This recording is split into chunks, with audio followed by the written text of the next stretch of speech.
Order, order. Order, order. I call upon the Secretary to read the minutes of the last public business meeting and also the minutes of the ordinary private business meeting held Monday, 30th November 1964. Secretary. The seventh debate of Michaelmas term 1964 was held on Thursday, November the 26th, with the President, Mr. Eric Abraham, St. Peter's College, in the chair. The Secretary read the minutes of the last public business meeting, which were carried. The librarian brought forward his weekly list of books, which was approved. The Treasurer made an announcement. The President announced the arrangements for the Society's elections. Questions were asked of the officers with regard to the discharge of their official duties, and the officers replied. The Secretary made an advertisement for the Somerville pantomime. There being no further private business, the House proceeded to public business. Mr. Neil McCormick, Balliol librarian, rose and moved that deterrence and not reform is the most important aspect of criminal punishment. Mr. Roderick Flood, Wardham, Treasurer, opposed. Mr. John Smith, M.A., LLB, ex-convener of debate at the Glasgow University Union, spoke third. Mr. Arnold Goodman, M.A., LLB, Downing College, Cambridge, LLM, London, spoke fourth. There also spoke for the motion Mr. Robert Rhodes, Pembroke, Mr. Fred Reed, Queens, Mr. Michael Bertson, Merton, Mr. Philip Kelly, Magdalen, Mr. Montex Singh, Magdalen, Mr. Guy Brown, Balliol, Mr. Butt Phillips, St. John's, Maiden, Mr. Tony Lambert, St. Edmund Hall, Mr. Anthony Bird, St. John's, and Mr. Jeremy Beloff, St. Catherine's. And against the motion, Mr. Anthony Winscombe Clark, Balliol, Mr. Jacob von Exkel, Mr. PDP Jones, BNC, Mr. Parkinson, Christchurch, Mr. R.J. Holdsworth, University, Mr. Guy Parkhurst, Lincoln, Mr. Simon Petch, St. Peter's, Mr. Rip Bulkley, Exeter, Mr. Richard Condon, Exeter, and Miss Suzanne Maiden, Somerville. The hour for the closure of the debate having arrived and the honourable mover having waived his right of reply, the House proceeded to a division, with Mr. Jeremy Beloff, St. Catherine's College, telling for the ayes, and Miss Suzanne Maiden, Somerville, telling for the noes.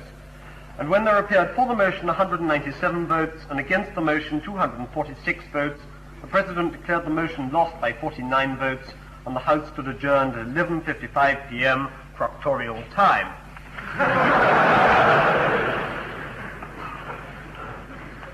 The first private business meeting of Michaelmas term 1964 was held on Monday, November the 30th, with the President, Mr. Eric Abraham, St. Peter's College, in the chair. The President read the minutes of the last private business meeting, which were recarried. The librarian presented the financial report of the library, which was unanimously approved. The Treasurer presented the financial report of the Society, which was unanimously approved. Questions were asked of the officers relative to the discharge of their official duties, and the officers replied. There being no further business, the President declared the meeting adjourned at 6:45 p.m. Does any honourable member any objection to raise or question to ask with regard to those minutes? Mr. President, Mr. Jacob von Exel hasn't had his college today. Mr. Jacob von Exel, Christchurch. There being no further objections or questions, I declare those minutes carried. I call upon the librarian to bring forward his weekly list of books. The following, Mr. President, is the list of books proposed by the Library Committee for purchase by the Society. The Quantum Theory of Solids by R.E. Pyrus, The Russian Language Today by Dennis Ward, Elizabethan and Jacobean Poets by John F. Danby, Shakespeare and the Reason by Terence Hawkes, Lucerna, Studies of Some Problems in the History of England by H.P.R. Finberg, The Quest for Love by David Holbrook, On Competition in Economic Theory by P.W.S. Andrews, The English Face of Machiavelli by Felix Raab, Efficiency, Equality and Ownership of Property by J.E. Mead, The School for Dictators by Ignazio Siloni, Ambitions and Strategies by Peter Stansky, making a total of £15, 16 shillings altogether. For the Special Lending Library, we have purchased A Kind of Anger by Eric Ambler and A Caribbean Mystery by Agatha Christie, the two books together coming to a price of £1, 14 shillings. We've also received one presentation. It's the President's own autobiography, entitled Not So Much a Way of Life, More a Programme.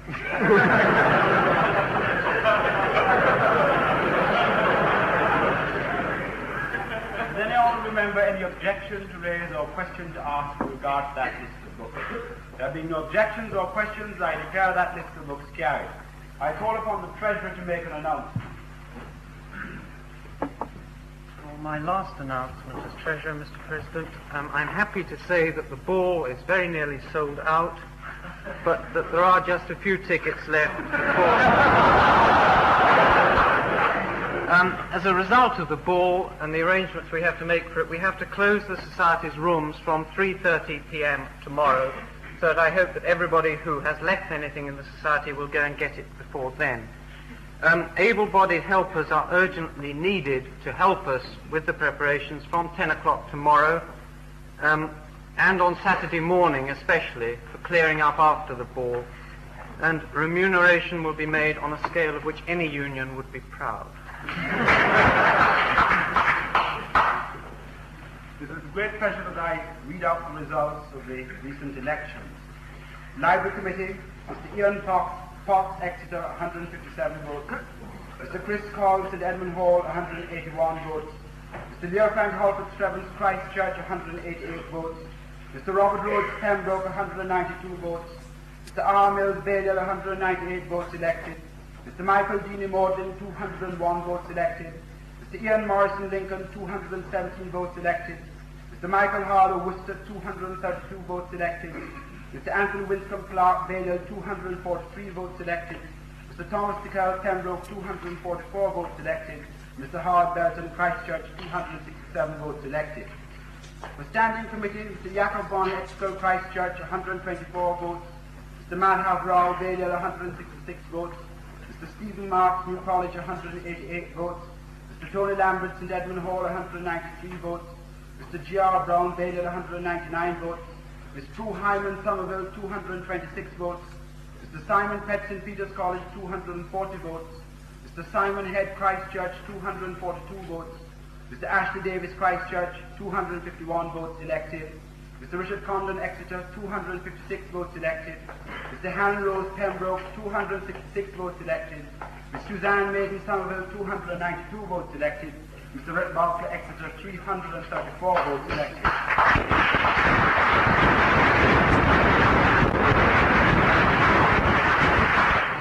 For Secretary, Mr. Jacob Von Exco, Christchurch, 16 votes. Ms. Prue Hyman, Somerville, 68 votes. Mr. Simon Head, Christchurch, 90 votes. Mr. Tony Lambert, St. Edmund Hall, 199 votes. Mr. Ashley Davis, Christchurch, 172 votes. Mr. Richard Condon, Exeter, 228 votes. Mr. Joshua Banfield, Pembroke, 271 votes elected.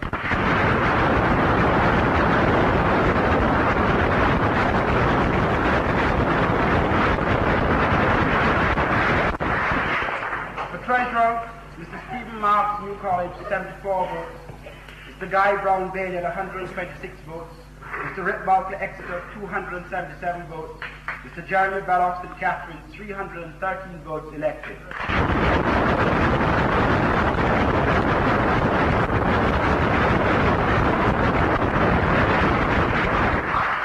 For Librarian, Mr. Madhav Rao, Balliol, 87 votes. Ms. Suzanne Maiden, Somerville, 126 votes. Mr. Hannon Rose, Pembroke, 168 votes. Mr. Simon Pett, St. Peter's College, 248 votes. Mr. Douglas Hogg, Christchurch, 305 votes elected.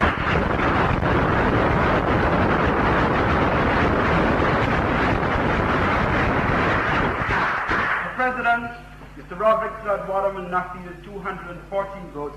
Mr. Neil McCormick Balliol, 455 votes elected.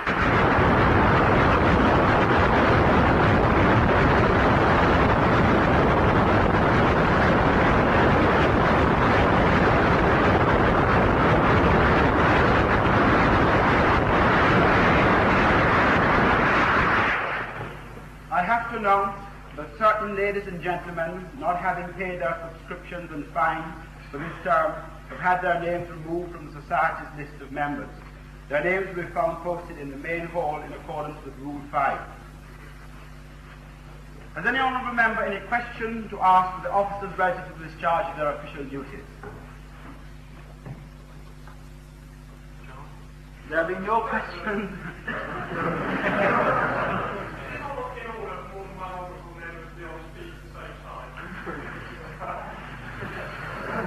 Sit down.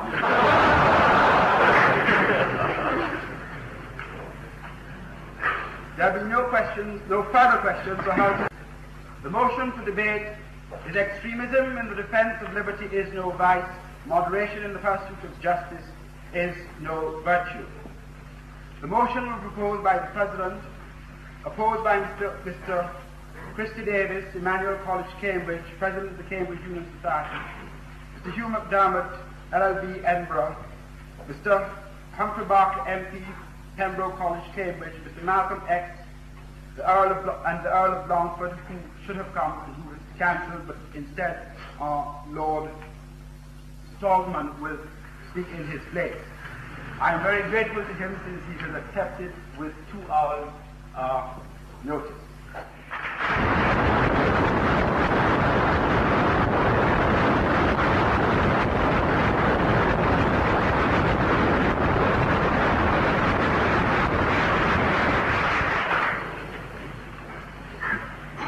I call upon the President to bring forward the motion standing in his name, Mr. Tariq Ali, ex-Treasurer, to take the President's chair.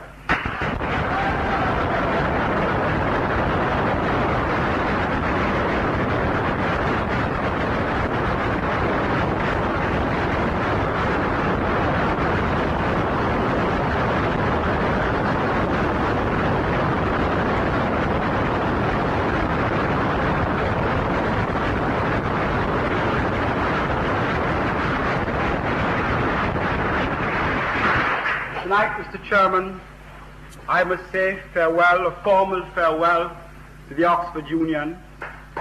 Farewell. Wait. Farewell to this place which, more than anything else, has contributed to my enjoyment of Oxford and my stay in this country. Farewell to my friends, that is, to those of them who haven't already said farewell to me on the election of the President-elect. Thanks to those who have encouraged me in the pursuit of a union career, and to those who have fired me with the extremism that is necessary to make one's way through the union political jungle.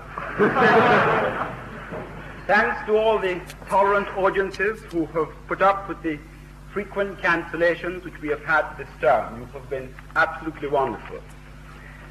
I would like also to thank the staff. Unfortunately, our organization is such that it is not possible to keep all our staff in permanent employment. And term after term, they come back to us despite the fact that we are unable to pay them throughout the holidays. I would ask the Society to show its gratitude in a moment, in the usual way, and also at the end of this debate by giving generously to the persons who will be at the door with collection plates.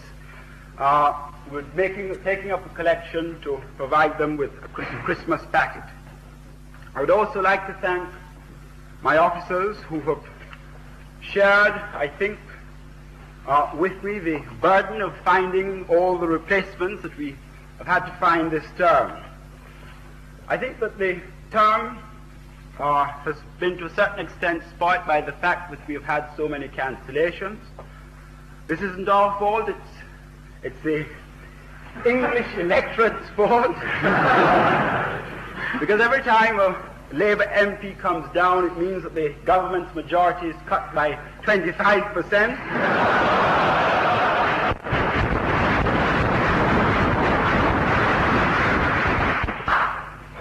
But I think we managed to find, on most occasions, very suitable replacements. On one occasion, when, in particular, when Mr. Robert Morley cancelled and we had Miss Fenella Fielding standing in for him.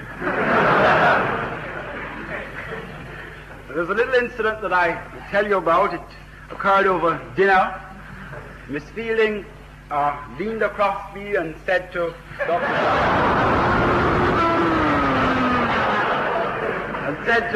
Dr. Justice, who hasn't been making many films recently, Jimmy, when did you make your last film?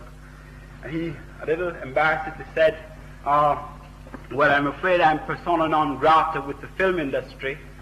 And she leaned back and said, I know. Tonight, I welcome to the Oxford Union Mr. Hugh McDermott, poet and politician. Mr. McDermott is the recent communist candidate against Sir Alexander Douglas Hume.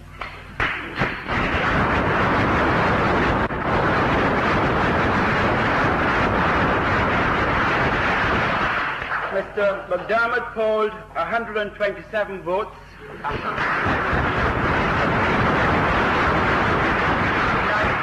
I think it is fair to point out Mr. McDermott is more successful as poet than as politician.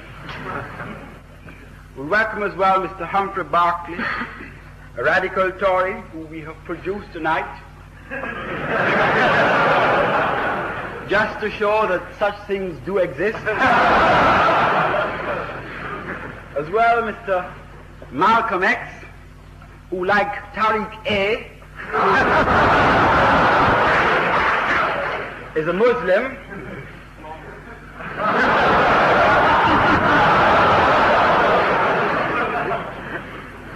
The difference is that one is a red Muslim and the other a black Muslim.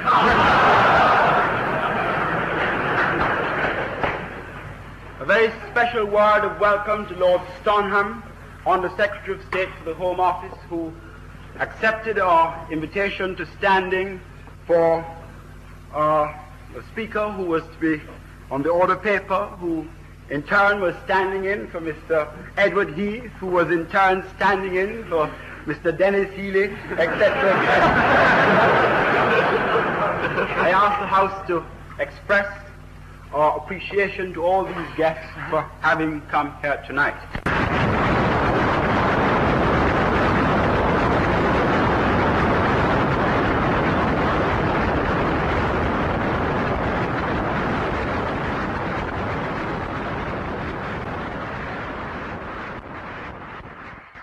And to defend it is my task to define and to defend a statement of political principle which has in recent months become notorious. Notorious not because of what the statement really means, but because of what was meant when it was said. Barry Goldwater, after months of preaching prejudice and inciting insecurity, sought to justify his words by a passionate defense of liberty. I think the thing that frightened the sane world about Goldwater was his desire to dominate other people's destiny, and all in the name of liberty. My first contention tonight is this: if Barry Goldwater had really stood for liberty, if his liberty or the liberty of his nation had really been threatened, then this statement, rather than becoming a source of ridicule, would have been the rallying cry of a threatened America. And I would like to preface everything that I shall say tonight with this reminder. Many fools have said wise things. Many despots have spoken liberal words. Tonight we are debating a political principle. It matters not that Barry Goldwater repeated it. It matters not that I, Mr. Hugh McDermott, and Mr. Malcolm X defend it. The only thing that this House is asked to do is to pass judgment on the efficacy of this particular political principle. We are not in any way supporting the words and the actions of Mr. Goldwater. We are looking at a specific statement which he made, and we are analyzing it for its validity. I said define and defend. Perhaps I ought to have said clarify rather than defend, because the word that stands out in this motion is the word liberty. And who can really define liberty for an audience such as this? Because what is justice to one thought process is not to another. What is liberty for one man is not always the same thing for the other. And my problem tonight is that of finding a definition which will please Trotskyist Kirkwood and ultra-conservative Halford Strevens at the same time. And perhaps even more difficult is finding a definition which will please Mr. Bulkley any time at all.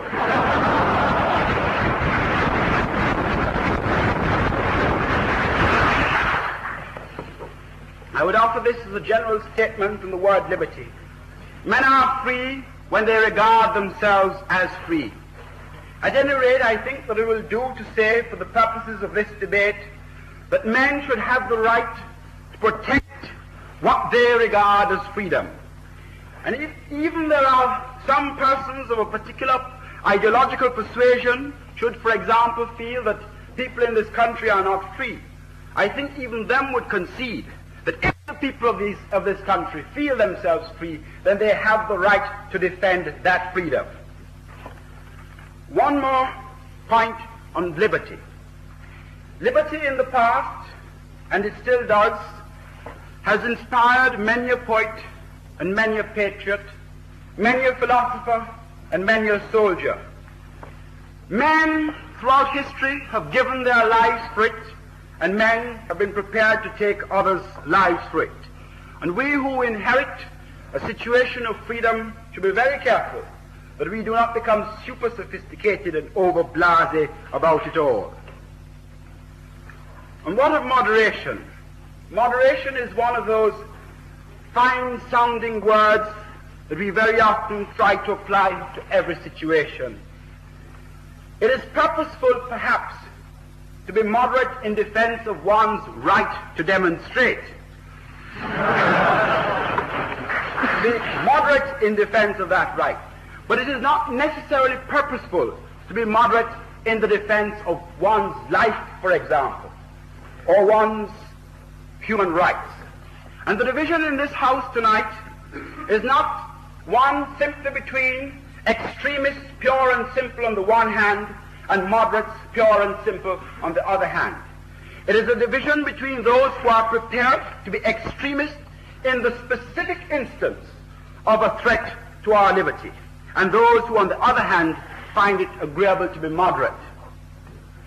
And even if they call us, on this side of the house, extremists, let us take consolation from the fact that the Chartists in Britain, Republicans in Spain, Hitler's opponents in 1933, even India's Gandhi, the philosophers and the activists of the French Revolution and the American Revolution have all at one time been called extremists. And let us look at history, the history of the moderates, the history stretching from Pontius Pilate to Neville Chamberlain.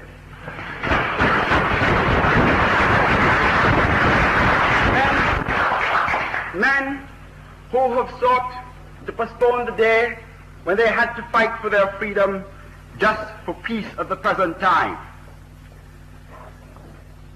To defend this statement, I would like to start with a quotation which is only too well known but only too easily forgotten. Man was born free and is now everywhere in chains. What greater right does a man have than his freedom? And it is my contention tonight that any man or any nation who seeks to deny another man or another nation of his liberty is by definition an extremist. He has tried to take away a man's most basic right, and we must be extremely vicious in our reaction to such men. Because what are the methods that they use? Which despot, which dictator ever threatened another's liberty with reason and moderation? Which nation was ever subjugated in a gentlemanly fashion?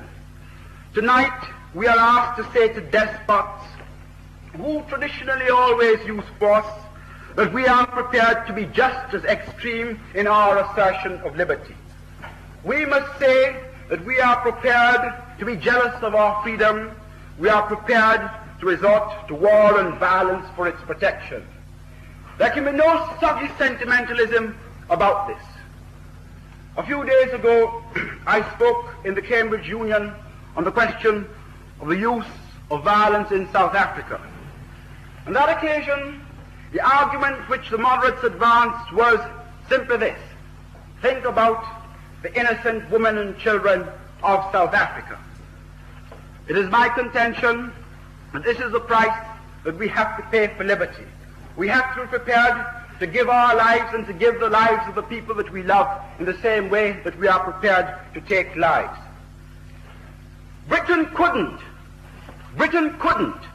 and Britain didn't ask, what about the innocent women and children in Nazi Germany? Britain couldn't even ask, what about the women and children of this country? If our liberty is threatened, we have to resort to extremist measures, because always those who threaten our liberty are extremists and use force. And if we are afraid to meet oppression with extreme action, then we will be oppressed, because the oppressor uses force and understands nothing else. And I do not think that there is need for anyone to be ashamed to say that when despots threaten us, we must reply in the only language that they understand. In closing, I want to say that tonight we are free because we have fought to protect our freedom. Tomorrow we will be enslaved if we falter in doing the same thing again. I beg to move.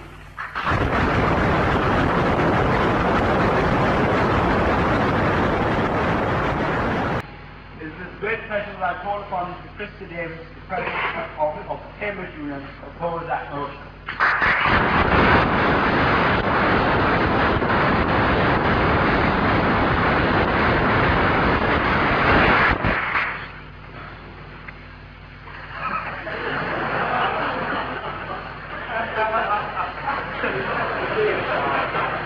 I would first, Mr. Chairman, sir, like to...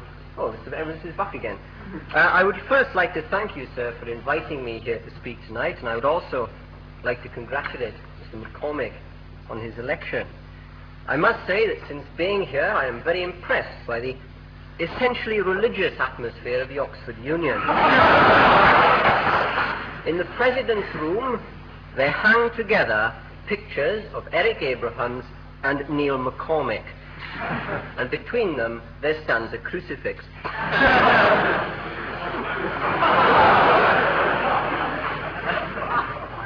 I must also congratulate Mr. Abrahams on a very passionate speech which he ran for the whole gamut of human emotions from A to B. However, I must say that I found his arguments a little obscure. Indeed, I saw them as through a fast darkly. Oxford, indeed, sir, is the only place where sound travels faster than light. It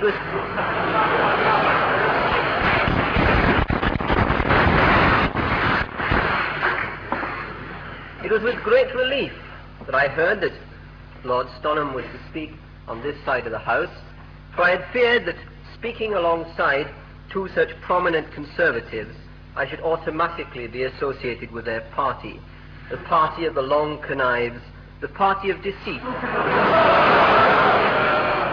where a man is apt to speak with his tongue in someone else's cheek.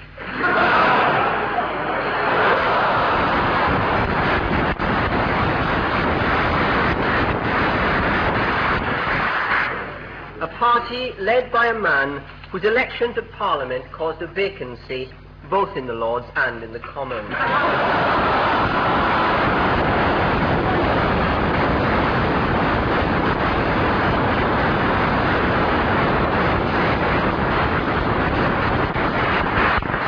He may not be a great light, but he's a very good candlestick. A man chosen by that Darwinian process of natural selection by which the Tory party obtains its leaders. I'm afraid this time they have a freak mutation. I must also first refute a malicious rumour put around by Mr. Abrahams that I am a Liberal.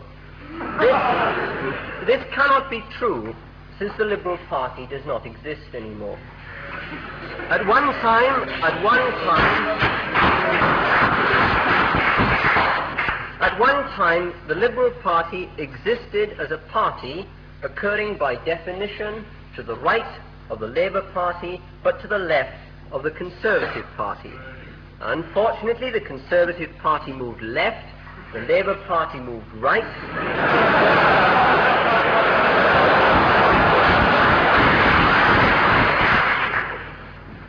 And they now occupy what is mathematically an imaginary point in space.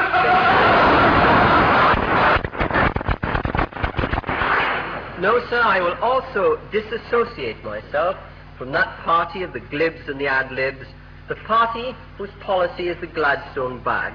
You can fill it up with rubbish and carry it back and forth across the political stage. And so, Mr. President, sir, to the motion, which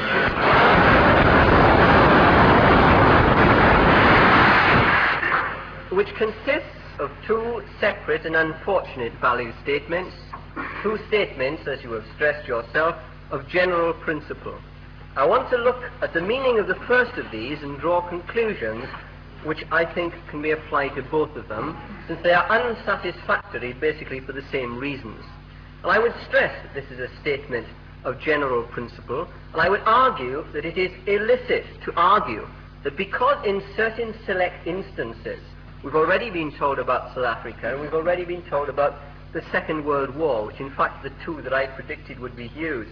We've already been told about these, but I put it to you that it is not permissible on the basis of two exceptional circumstances to draw a general principle as strong and as definite as this one.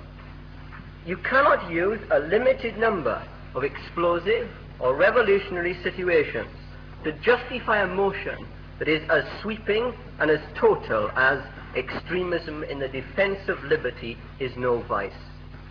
This is a statement that comes perilously close to asserting, firstly, that extremism is justified in all circumstances where liberty is felt to be threatened, and the key word is felt to be threatened.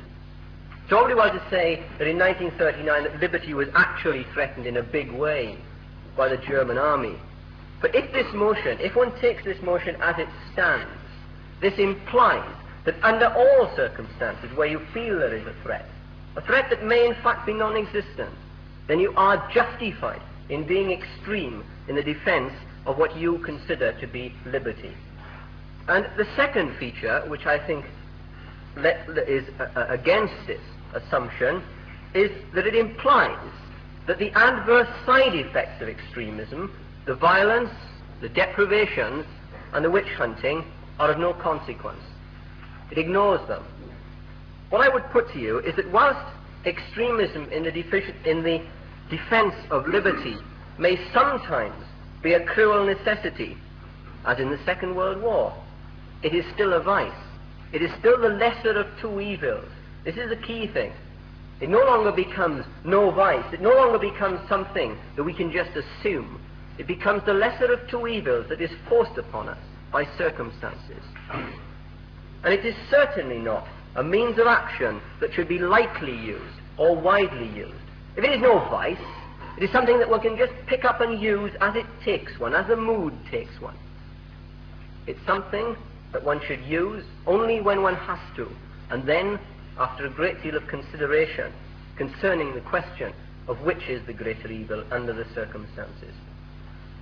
The difficulty, which Mr. Abrams again has already drawn attention to, with words like justice, like the capital J, and liberty taken in isolation, is, as I think will become apparent during the debate, is that they mean different things to different groups of people.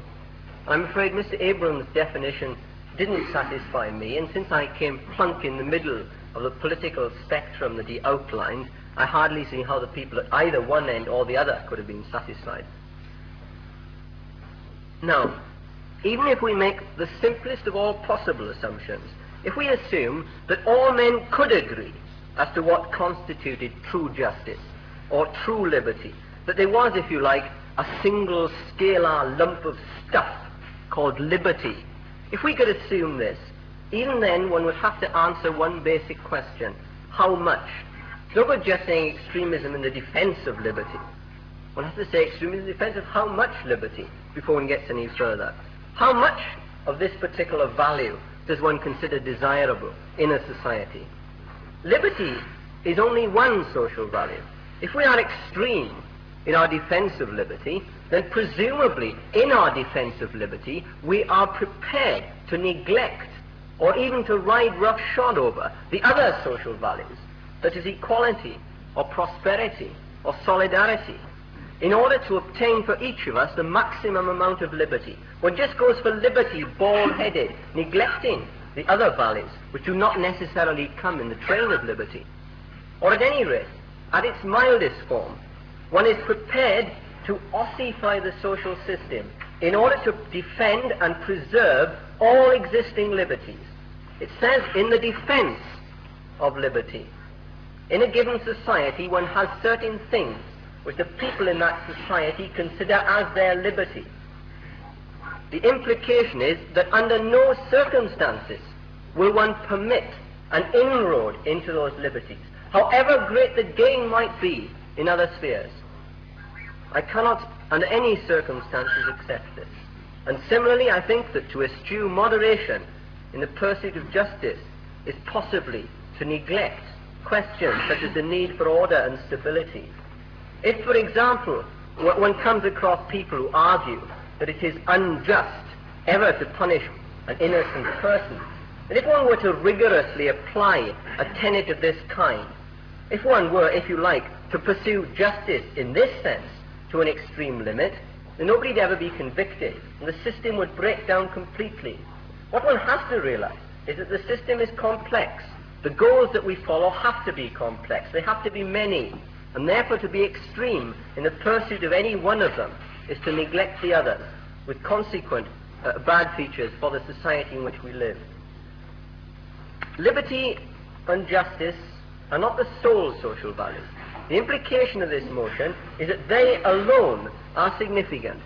I think one way in which people get to this point is by defining liberty and justice in terms so all-embracing that they subsume all other social values. The word then becomes meaningless because liberty merely becomes a collective term for all good things. On this definition, Mr. President, sir, you are a liberty. And indeed, since all good things come to an end, one day you will be a dead liberty. May I then offer you the epitaph of my cousin John Longbottom. Vita brevis est, ars longa. Now, even the question is even more complex than this. I mean, this is on the simple assumption. But if one looks into the greater complexities of meaning of this world, where the trouble really arises is that people differ in their ideas of what constitutes liberty, or more accurately, of what liberties people are entitled to, since of course liberty is a very complex quantity. Each group has its own definition of liberty, which will be enmeshed in its own particular social philosophy or social ethic. And the motion really reduces to extremism in the defense of liberty as defined by me is no vice.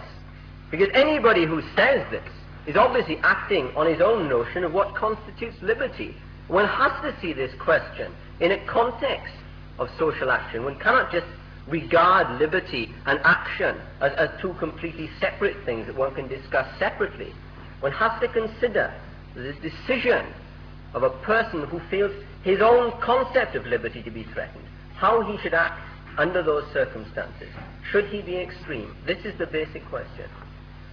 Now, for one group, true liberty may be being permitted to participate in activities which, for various reasons, I shall specify A, B, C, and D, whereas another group may just turn round to them and say, well, no, this is rubbish.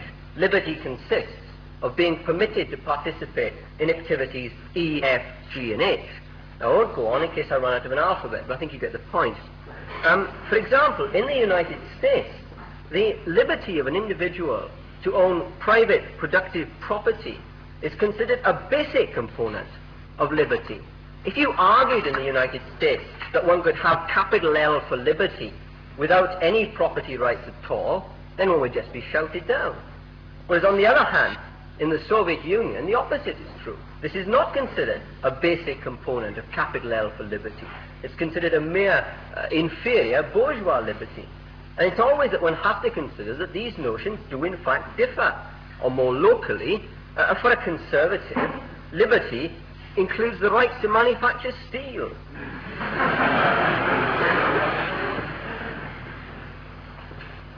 Whereas I feel that to leave the steel industry in the hands of men who never see a blast furnace until after they are dead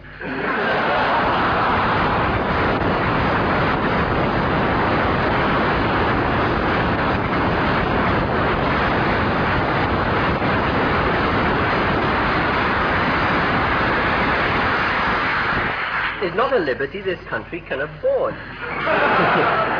In this case, one is deliberately restricting a certain kind of liberty in the interest of economic prosperity. And this is a question that always has to be settled. One cannot just take liberty and say, well, if you've got liberty, you've got everything else. I mean, what happens, for example, if you're fighting an external war? How does one then decide whether or not to censure the press? I mean, how is this question decided? It's not we're just saying, right, we'll be extreme. I mean, the question then is, I mean, you either have no restrictions at all, or on the other hand, you restrict them completely. It's a question that has to be settled in a fairly pragmatic manner. So that one now comes to the point where one has to settle these differences of opinion as to what constitutes true liberty. And it's no good blindly asserting on one side or the other that my notion of liberty is as pure as the driven slush and therefore must prevail. This is no argument, because others with equally contradictory views may turn around and say, ah yes, but my motives are equally pure and my definition of liberty is equally valid. Yet in practice, these definitions of liberty may be opposed and even completely contradictory. I think basically there are two ways of settling this difference of opinion as to what constitutes liberty. And I would stress that this is a question of settling a difference of opinion.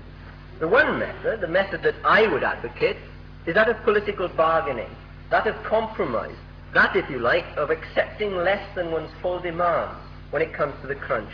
And this includes something such as the notion and implementation of liberty. Now, the other alternative to this is merely to hammer on the table and shout, I am right. If you accept this method in defense of your concept of liberty, then equally well you must expect other groups to adopt the same attitude.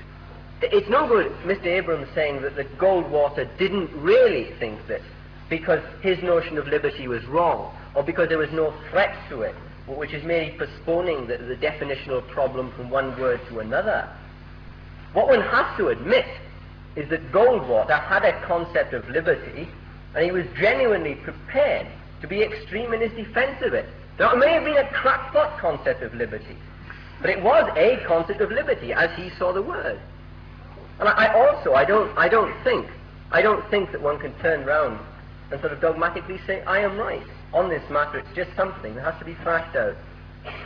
This motion attempts to provide a simple answer to complex problems. It's the kind of motion that says, if only we fight hard enough for our liberty, which is a good thing, unspecified, then all our problems will be solved. And this strikes me as a solution as too simple, and therefore as silly, irrelevant, and dangerous. It's as silly and as irrelevant and dangerous as the kind... Sir?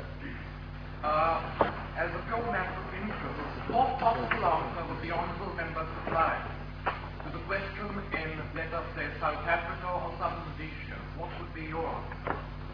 My answer would be, shoot the bastard.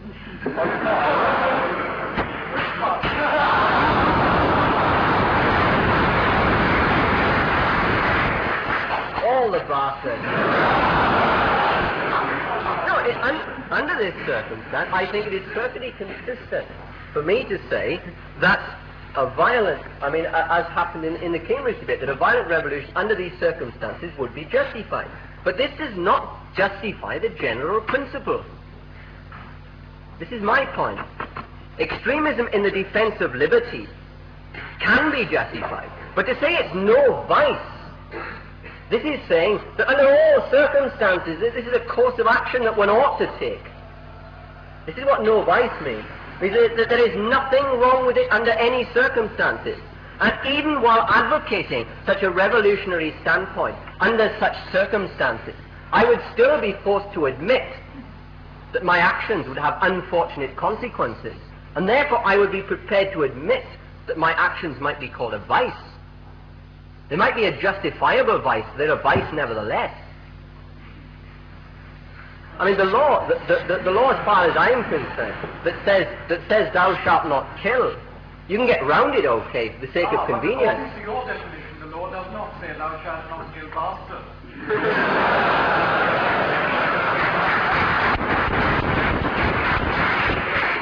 That, sir, depends on whether they are by birth or by vocation.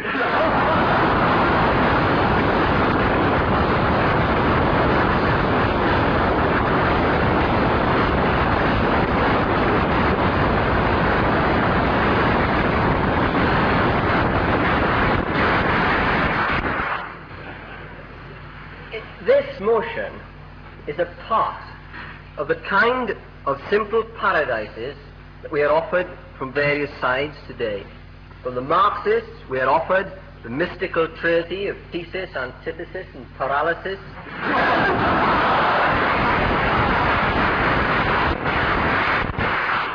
By the Welsh nationalists, we are offered 3 acres and a Welsh-speaking cow.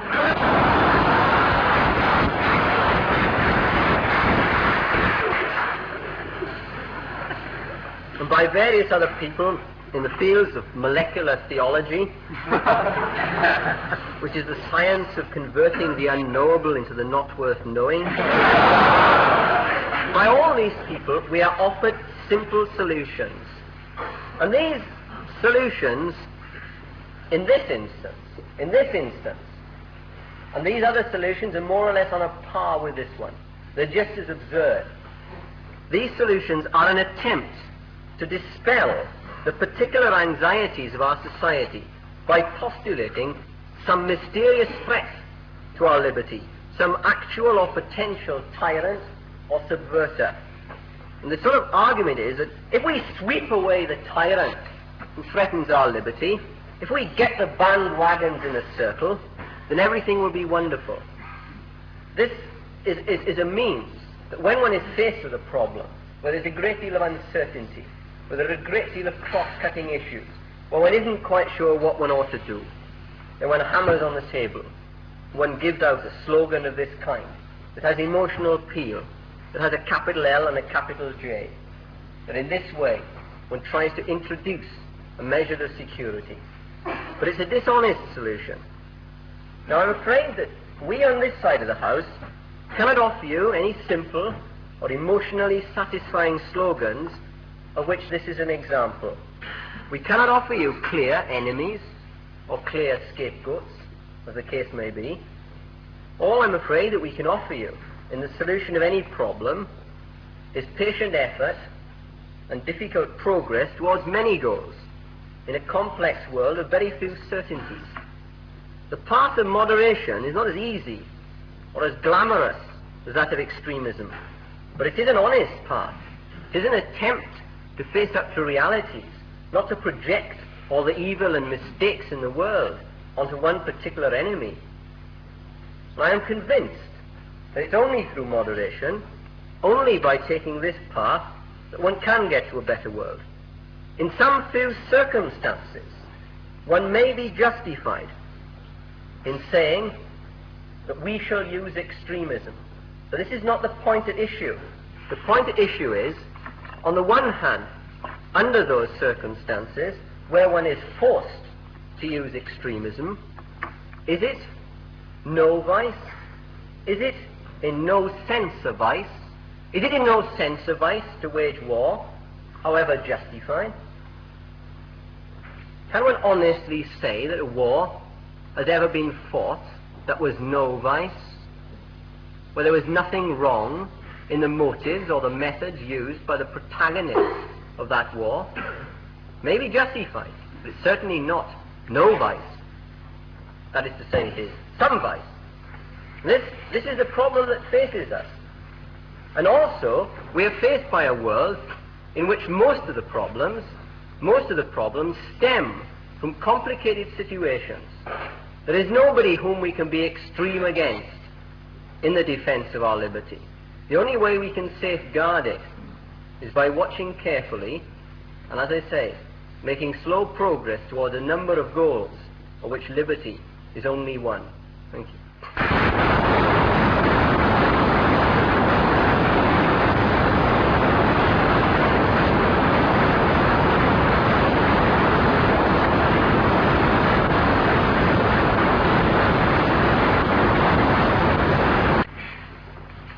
Mr. Chairman and friends,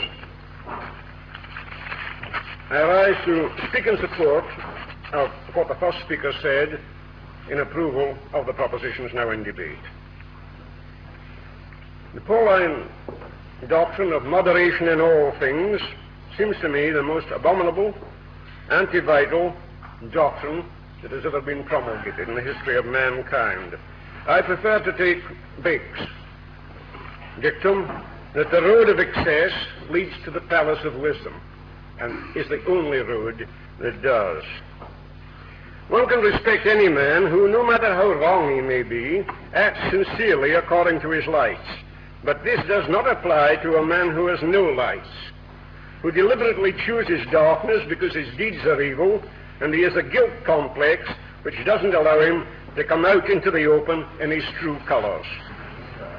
Our liberties, such as they are, have been hard won, and must be continually re-won if they are to be retained, let alone extended.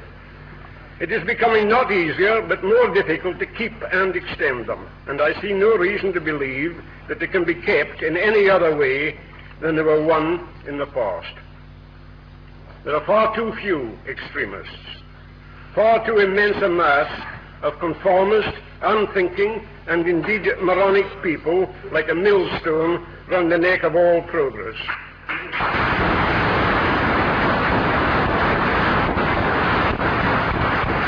Extremism is necessary to act against that dead weight of apathy, indifference, and ignorance.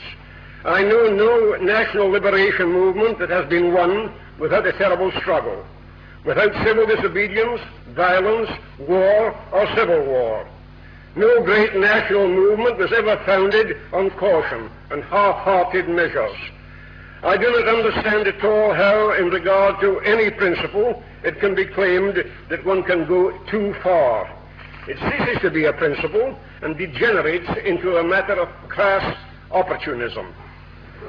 This has always been recognized in the great utterances of human history. Let me mention one or two of them. I'm a Scotsman, as you can hear. In the Declaration of our Growth, way back in 1320, perhaps the greatest democratic pledge of all time, my people, the Scottish people, swore that as long as 100 of them remained alive, they would never allow themselves to be dominated by the English.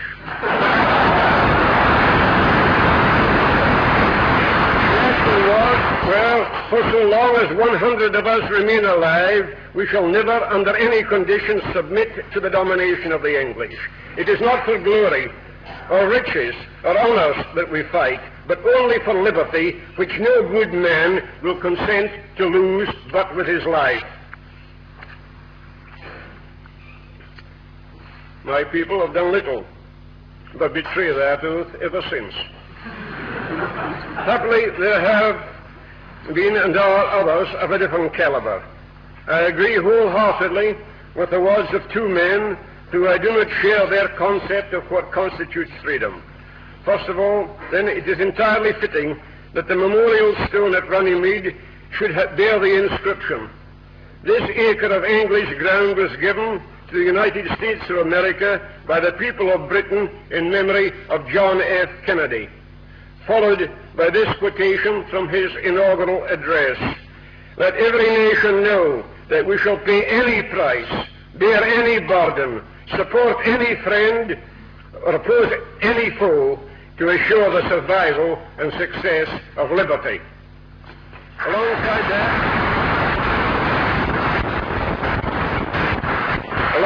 that, I would cite another man for whom in many respects I have as little regard as I have for the source of the sentences we are debating tonight.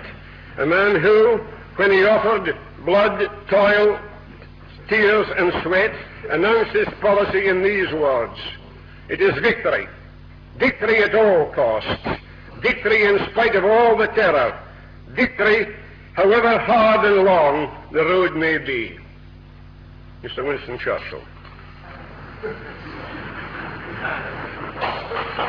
Extremism is a word that has been badly prejudiced and is generally perhaps equated with violence. But it is necessary to remember, as the Independent Television Authority insisted the other day, that while conflict, the clash of persons and purposes and personalities, is a major element in drama, and not least in great drama, persecution, bullying, intimidation, humiliation, and cruelty are forms of mental violence, and it is well to remember that the suffering thus caused may exceed that caused by physical violence, till not a hand has been raised to strike.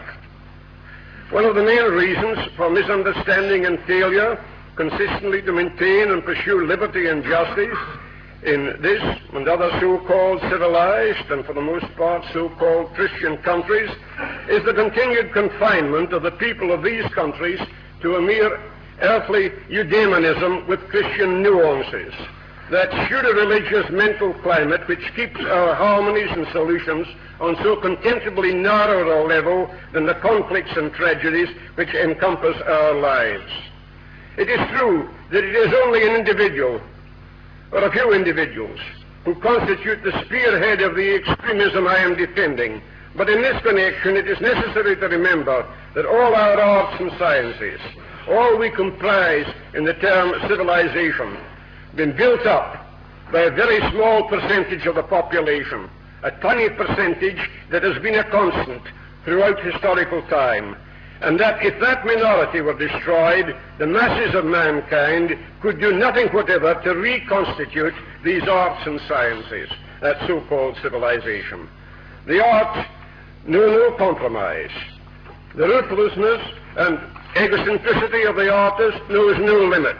That is the only possible model we can take in this matter. That is why the cultural issue today is the vital one. The elimination of human drudgery that's promised by automation, giving abundant leisure, enabling what Casey called the sensitive extension of the world. Mao Zedong was right when he said, "What is the strength of the imperialists? It lies only in the unconsciousness of the people." The consciousness of the people is the basic question. Not explosives or weapons or atom bombs, but the man who handles them. He is still to be educated, but he is being slowly but surely educated. The revolutions in Korea, Cuba, and Algeria succeeded. These revolutions changed the balance of world power, saved the Soviet Union from its long capitalistic encirclement, tripled the population of the socialist nations, and opened the way for national liberation movements in 3 continents. All these revolutions were won against an imperialism that wielded the nuclear bombs and threatened many times to use them. Would the world have been safer, more peaceful today if China had yielded in 1950 to MacArthur's atomic blackmail and let the United States forces pass through Manchuria against the Soviet Union? Or if Ho Chi Minh had lifted the siege of Dien Bien Phu when Dulles twice offered the atom bomb to France?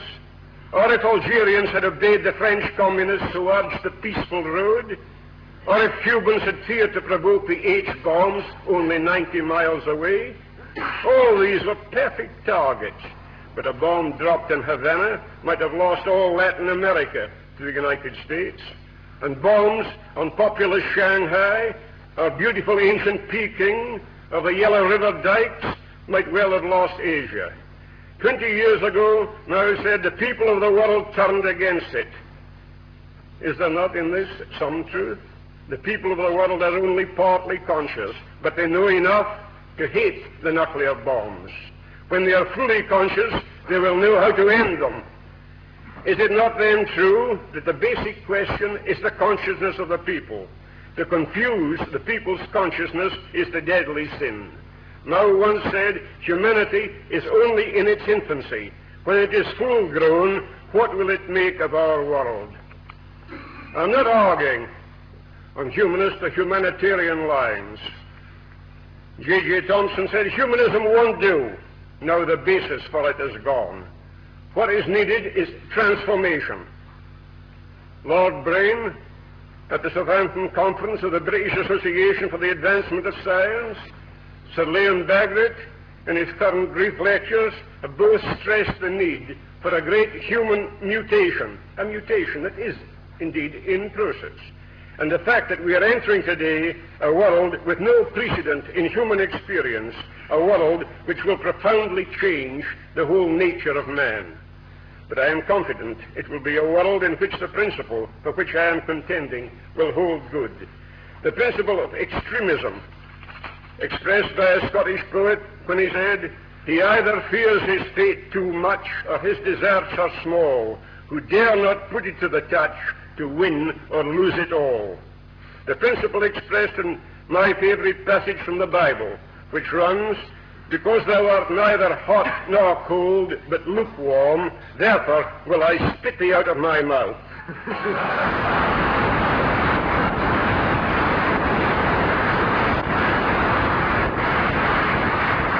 As to the other leg of the propositions we're debating, justice, the only decent stand, the only decent thing that a man can stand for is in terms of the old cry, let there be justice, though the heavens should fall.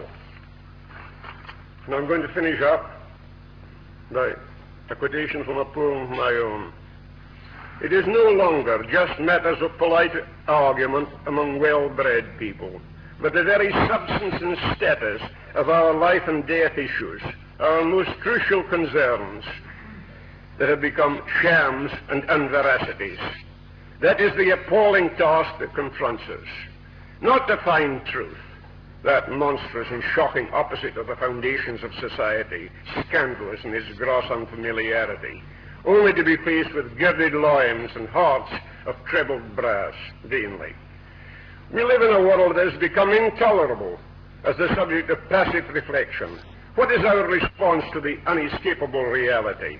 Are we too like these miserable little cliques that turn because of theoretic inadequacy from social causation, from the poetry of purgative action, and try to find form and significance in pure feeling itself, transplanted and reimagined, seeking the meaning of experience in the phenomena of experience, pure sensation becoming an ultimate value in the neurotic and mystical attempt to give physicality and intellectual content, in the sensitizing of nerves already raw, meaningless emotion aroused automatically without satisfaction or education, as in melodrama.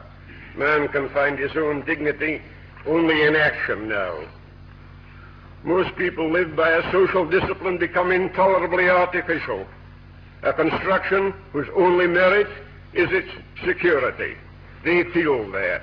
They feel the pettiness and emptiness of a social form repeated beyond the day of its absolute necessity. But they fear the possible chaos that always threatens those who break through a form. They are right to fear it, for every creation risks being a destruction only. Yet as long as there is strength for creation, creation must be risked.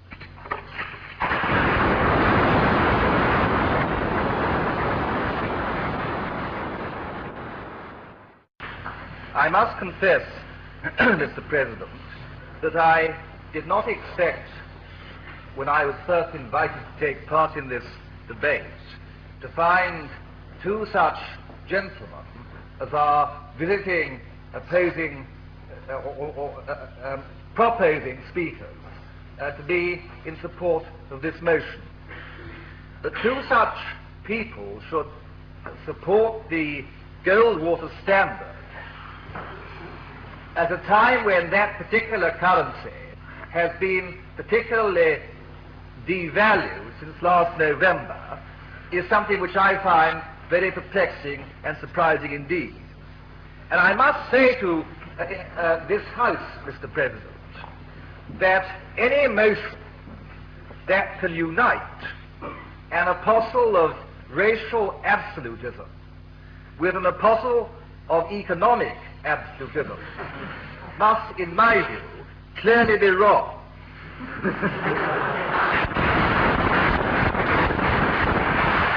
Particularly when they are joined together to defend a thesis propounded by a man who voted both against civil rights and anything remotely suggestive of socialism.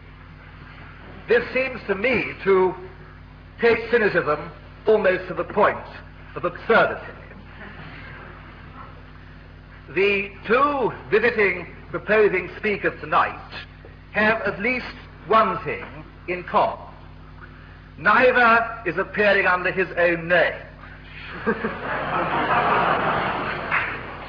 One has a pseudonym which has apparently been plundered from the Gaelic poets, and another has a pseudonym which has apparently, or may well have been, plagiarized from the works of Kafka.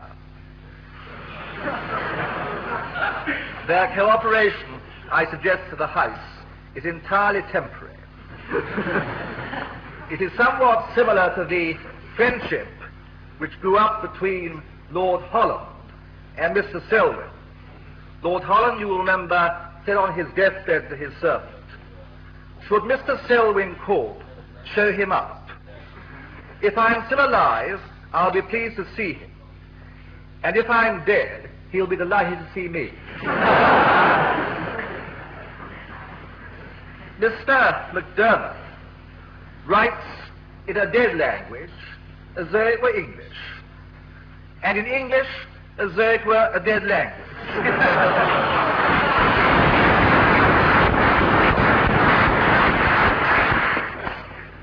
Mr. X enunciates policies that his countrymen understand only too well. He is North America's leading exponent of apartheid. Liberty to him means racial segregation. Liberty to Mr. McDermott means the enlightened policies of Mr. Brezhnev. But I think I should make it plain to the House that I, for one, at least believe that neither Mr. Brezhnev nor his predecessor could conceivably have supported this motion.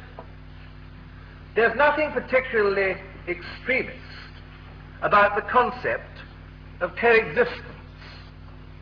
Indeed, it is true, I think, to say that the international leaders of the party that Mr. McDermott has come to support have grown daily more moderate, more traditionalist, more conservative. Indeed, speaking as a conservative, perhaps I may say that even now their method of choosing a leader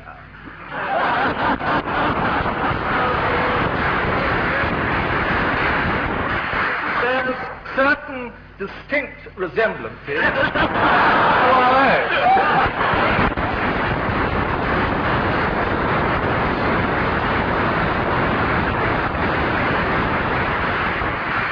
Indeed, an urbane correspondence between Mr. Brezhnev and Mr. Khrushchev has recently come to my attention, and with your permission, sir, I will read out to you the letter which Mr. Brezhnev wrote to Mr. Khrushchev in accepting his resignation.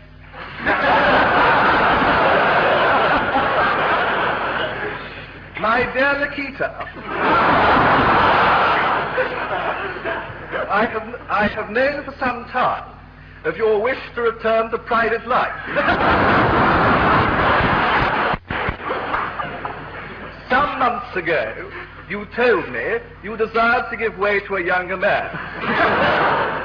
I feel that the time has come when we can no longer impose on yourself your sense of duty and self-sacrifice.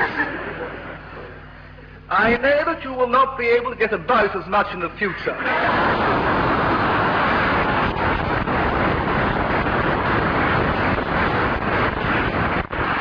as you have in the past. Indeed, I am advised that you may not be able to leave your house again. I am sure, however, that you will be glad to know that we have set in motion the customary processes of consultation from which your successor will emerge. Well, I think that it is quite clear that our friends in the Kremlin, at least, are not in support of this motion. You can be perfectly certain that every individual person will have his own particular qualified view as to what liberty is about. Extremism, in fact, inevitably involves a form of extreme behavior in return. And what you are seeing in South Africa, in southern Rhodesia, in Ghana, what you saw before the war in Nazi Germany and in the fascist countries, what you have seen in the years between 1945 and now and Eastern Europe, you have seen what has happened when people have taken up the cause of extremism in what they think is in defense of liberty. And you have seen in all these countries what has happened to the unfortunate victims of this pernicious philosophy. And therefore I say, extremism in this form is bound to be wrong. We have seen it proved wrong in all these instances. The moderate society is a society to which we must work. Conciliation is the weapon that we must use. And we must not be fooled by demagogues, by tyrants, or by speechwriters. Speechwriters for discreditable causes, into allowing our eyes to be blinkered as to what the deep, true, and crucial nature of this moral problem is.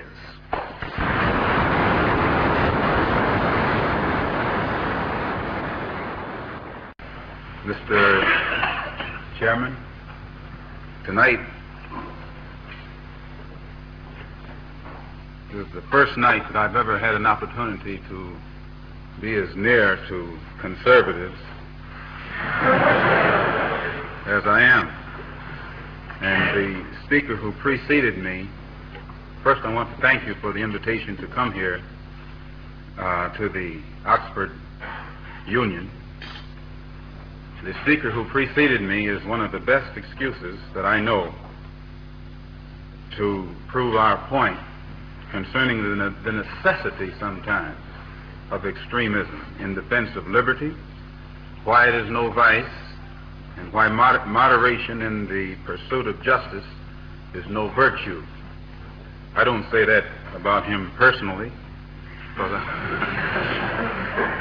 but that type is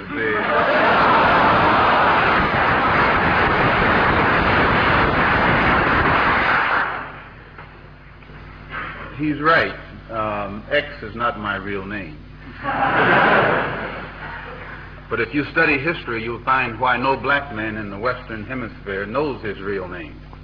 Some of his ancestors kidnapped our ancestors from Africa and took us into the Western Hemisphere and sold us there. And our names were stripped from us, and so today we don't know who we really are. I'm one of those who admit it, and so I just put X up there to keep from wearing his name. And as far as this apartheid charge that he attributed to me is concerned, evidently he has been misinformed. I don't believe in any form of apartheid. I don't believe in any form of segregation. I don't believe in any form of racialism.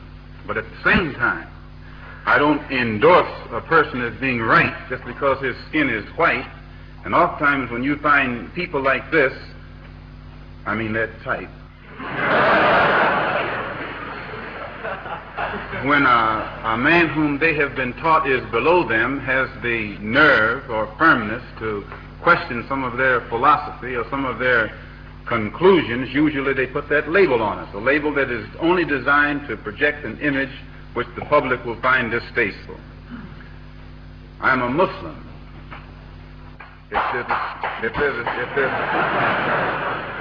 If there is something wrong with that, then I stand condemned. My religion is Islam. I believe in Allah. I believe in Muhammad as the apostle of Allah. I believe in brotherhood of all men. But I don't believe in brotherhood with anybody who's not ready to practice brotherhood with our people. I don't believe in brotherhood.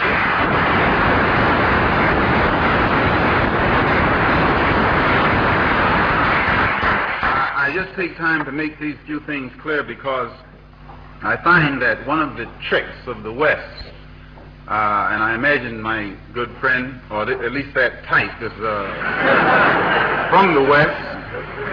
One of the tricks of the West is to use or create images. They create images of a person who doesn't go along with their views, and they make certain that this image is distasteful, and then anything that that person has to say from there on in, is rejected. And this is a policy that has been practiced pretty much by the West. It perhaps would have been practiced by others had they been in power, but during recent centuries, the West has been in power. They've created the images, and they've used these images quite skillfully and quite successfully. That's why today we need a little extremism in order to straighten a very nasty situation out, or a very extremely nasty situation out. I think the only way one can really determine whether or not extremism in defense of liberty is justified is not to approach it as an American or a European or an African or an Asian, but as a human being. If we look upon it as different types, immediately we begin to think in terms of extremism being good for one and bad for another, or bad for one and good for another. But if we look upon it, if we look upon ourselves as human beings, I doubt that anyone will deny that extremism in defense of liberty, the liberty of any human being, is a vice.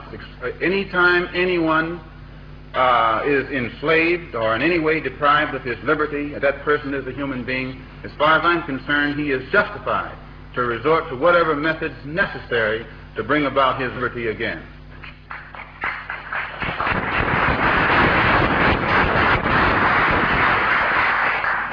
But most people usually think in terms of extremism as something that's relative, related to someone whom they know or something that they've heard of. I don't think they look upon extremism as by itself or all alone. They apply it to something.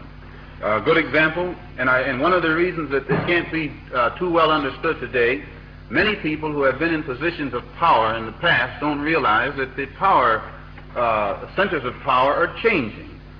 When you're in a position of power for a long time, you get used to using your yardstick, and you take it for granted that because you forced your yardstick upon others, that everyone is still using the same yardstick, so that your definition of extremism usually applies to everyone. But nowadays, times are changing, and the center of power is changing. People in the past who weren't in a position to have a yardstick or use a yardstick of their own are using their own yardstick now. You use one and they use another. In the past, when the oppressor had one stick and the oppressed used that same stick, today the oppressed are sort of shaking the shackles and getting yardsticks of their own. So when they say extremism, they don't mean what you do, and when you say extremism, you don't mean what they do. There's entirely two different meanings. And when this is understood, I think you can better understand why those who are using methods of extremism are being driven to them. A good example is the Congo. when the people who are in power want to use, again, create an image to justify something that's bad, they use the press. And they'll use the press to create a humanitarian image for a devil, or a devil image for a humanitarian. They'll take a person who's the victim of the crime and make it appear he's the criminal, and they'll take the criminal and make it appear that he's the victim of the crime. And the Congo situation is one of the best examples that I can cite right now to point this out. The Congo situation is a nasty example of how a country, because it is in power, can take its press and make the world accept something that's absolutely criminal. They take American trained, they take pilots that they say are American trained, and this automatically lends respectability to them. And then they will call them anti-Cuban, anti-Castro Cubans, and that's supposed to add to their respectability, and eliminate the fact that they're dropping bombs on villages where they have no defense whatsoever against such planes, blowing to bits black women, Congolese children, Congolese babies. This is extremism.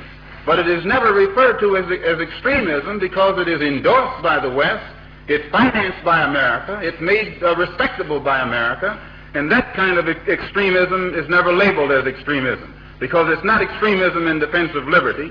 And if it is extremism in defense of liberty, as this text has just pointed out, it's extremism in defense of liberty for the wrong type of people.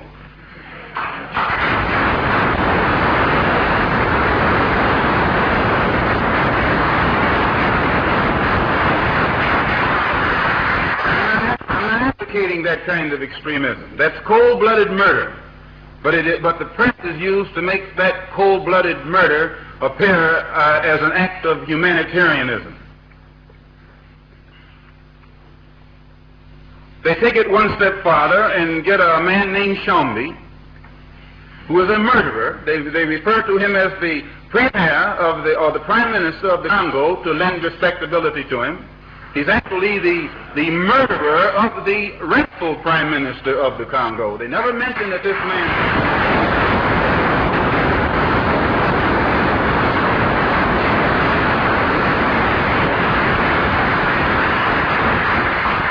I'm not for extremism in defense of that kind of liberty or that kind of activity. They take this man who's a murderer. The world recognizes him as a murderer. But they make him the prime minister. He becomes a paid murderer, a paid killer, who is propped up by American dollars.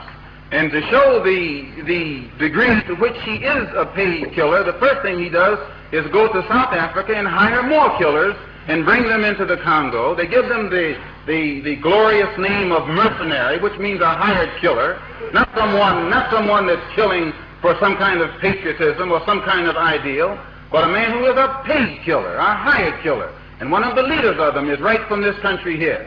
And he's glorified as a soldier of fortune when he's shooting down little black women and black babies and black children. I'm not for that kind of extremism. I'm for the kind of extremism that those who are being destroyed by those bombs and destroyed by those hired killers are able to put forth to thwart it. They will risk their lives at any cost. They will sacrifice their lives at any cost against that kind of criminal activity.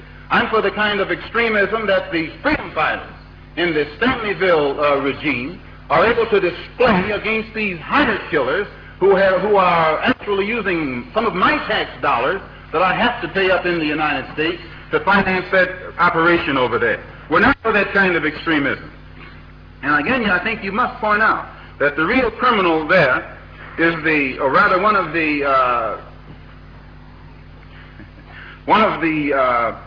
of those who are very much involved as accessories to the crime is the press. Not so much your press, but the American press, which has tricked your press into repeating what they have invented.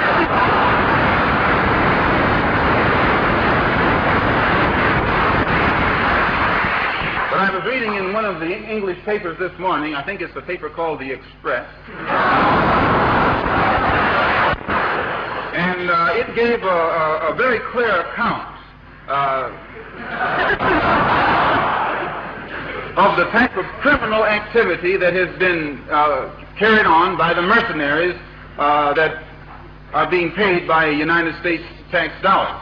And it showed where they were killing Congolese, whether they were from the central government or the Stanleyville government. It didn't make any difference to them. They just killed them. And they had it fixed where those who had been processed had to wear a white bandage around their head, and any Congolese that they saw without that white bandage, they killed them. And this is clearly pointed out in the English papers. If they had printed it last week, there would have been an outcry, and no one would have allowed the Belgians and the United States and the others who are in cahoots with each other to carry on the criminal activity that it did in the Congo, and which I doubt anybody in the world, not even here at Oxford, will accept, not even my friend.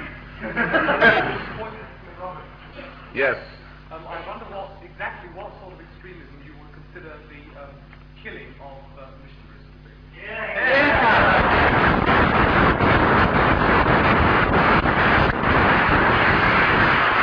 I call it the type of extremism that was involved when America dropped the bomb on Hiroshima and killed 80,000 people, or over 80,000 people, both men, women, children, everything. It was an act of war. I call it the same kind of extremism that happened when England dropped bombs on German cities and Germans dropped bombs on English cities. It was an act of war. And the Congo situation is war. And when you call it war, then anybody that dies, they die a death that is justified. But those who are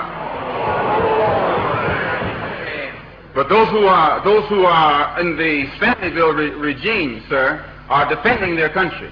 Those who are coming in are invading their country. And some of the refugees that were questioned on television in this city a couple of days ago pointed out that had the paratroopers not come in, they doubted that they would have been molested. They weren't being molested until the paratroopers came in.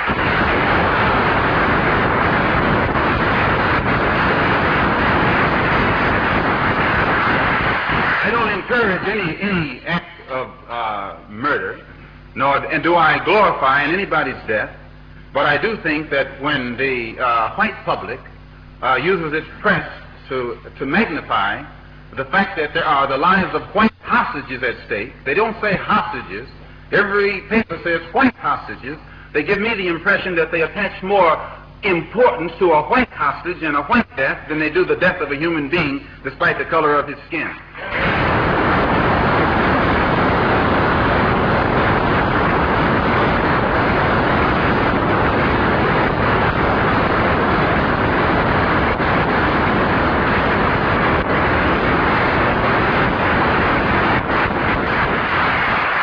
I feel forced to make that point clear, that I'm not for any indiscriminate killing, and nor does the death of so many people go by me without creating some kind of emotion. But I think that white people are making the mistake, and if they read their own newspapers, they will have to agree that they, in clear-cut language, make a distinction between the type of dying according to the color of the skin. And when you begin to think in terms of death being death, no matter what type of human being it is, then we will all probably be able to sit down as human beings and get rid of this extremism and moderation. But as long as the situation exists as it is, we're going to need some extremism, and I think some of you will need some moderation too. So why would such an act in the Congo, which is so clearly criminal, be condoned? It's condoned primarily because it has been glorified by the press and has been made to look beautiful, and therefore the world automatically sanctions it. And this is the role that the press plays. If you study back in history, different wars, always the press, whenever a country that's in power wants to step in unjustly and invade someone else's property, they use the press to make it appear that the area that they're about to invade is filled with savages, or filled with people who have gone berserk, or they are raping white women, molesting nuns. They use the same old tactic year in and year out. Now, there was a time when the dark world, people with dark skin, would believe anything that they saw in the papers that originated in Europe. But today, no matter what is put in the paper, they stop and look at it 2 or 3 times and try and figure out what is the motive of the writer. And usually they can determine what the motive of the writer is. They use the press, the powers that be uses the press to give the devil an angelic image and give the image of the devil to the one who's really angelic. They make oppression and exploitation and war actually look like an act of humanitarianism. This is not the kind of extremism that I support or that I go along with. One of the reasons that I think it's necessary for me to clarify my own point personally, I was in a conversation with a student here on the campus yesterday, and she, after we were in I think we had coffee or something, dinner, there were several of us. I have to add that in for those minds of yours that run astray. And she told me that, well, I'm surprised that you're not what I expected. I said, what did you mean? What do you mean?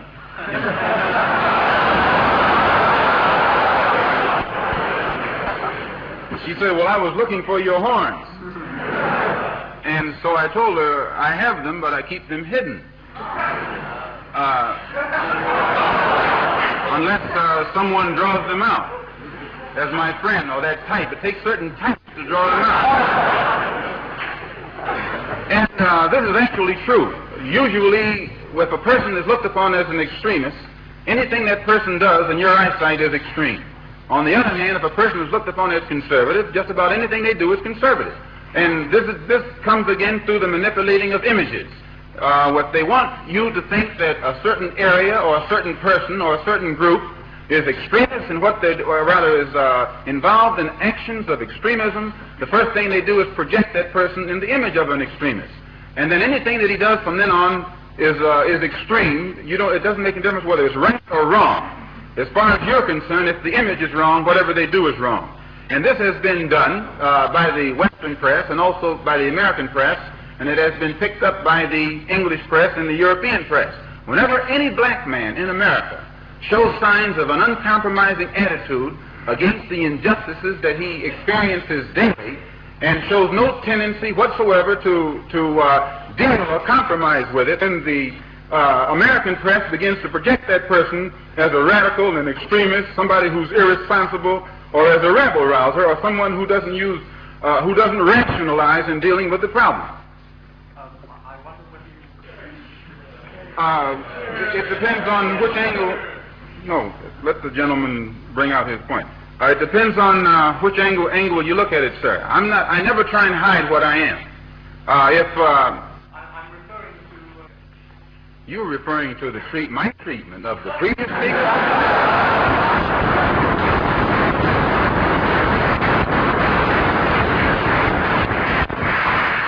You make my point. That as long as a white man does it, it's all right. A black man is supposed to have no feelings.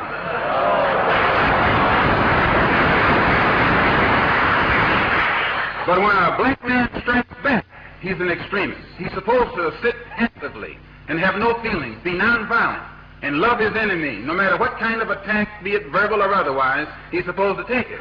But if he stands up and in any way tries to defend himself, then he's an extremist.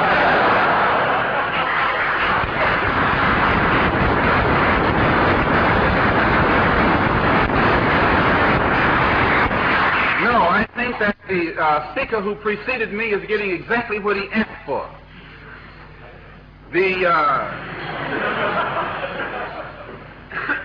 My reason for believing in extremism, intelligently directed extremism in defense of liberty, extremism in quest of justice, is because I firmly believe in my heart that the day that the black man takes an uncompromising step and realizes that he's within his rights, when his own freedom is being jeopardized, to use any means necessary to bring about his freedom or put a halt to that injustice, I don't think he'll be by himself. I live in America where there are only 22 million blacks against probably 160 million whites. One of the reasons that I'm in no way reluctant or hesitant to do whatever is necessary to see that black people do something to protect themselves. I honestly believe that the day that they do, many whites will have more respect for them, and there will be more whites on their side than are now on their side with these little wishy-washy love thy enemy tropes that they've been using up to now. And if I'm wrong, then you are racialists.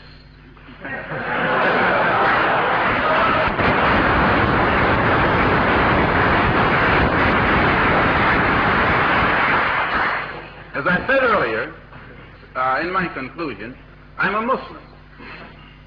I believe in the religion of Islam. I believe in Allah. I believe in Muhammad. I believe in all of the prophets. I believe in fasting, prayer, charity, and that which is incumbent upon a Muslim to fulfill in order to be a Muslim. In April, I was fortunate to make the Hajj to Mecca and went back again in September to try and carry out my religious functions and requirements. But at the same time that I believe in that religion, I have to point out I'm also an American Negro. And I live in a society whose social system is based upon the castration of the black man, whose political system is based on castration of the black man, and whose economy is based upon the castration of the black man.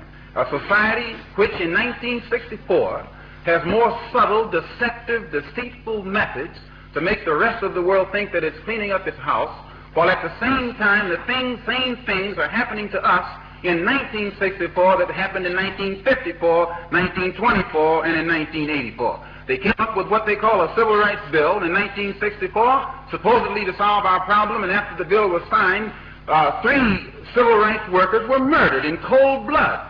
And the FBI head, Hoover, admits that they know who did it. They've known ever since it happened, and they've done nothing about it. Civil Rights Bill down the drain. No matter how many bills pass, black people in that country, where I'm from, still our lives are not worth 2 cents. And the government has shown its inability, or either its unwillingness, to do whatever is necessary to protect life and property where the black American is concerned. So my contention is that whenever a people come to the conclusion that the government which they have supported proves itself unwilling or proves itself unable to protect our lives and protect our property because we have the wrong color skin, we are not human beings unless we ourselves band together and do whatever, however, whenever is necessary to see that our lives and our property is protected. And I doubt that any person in here would refuse to do the same thing were he in the same position, or I should say were he in the same condition.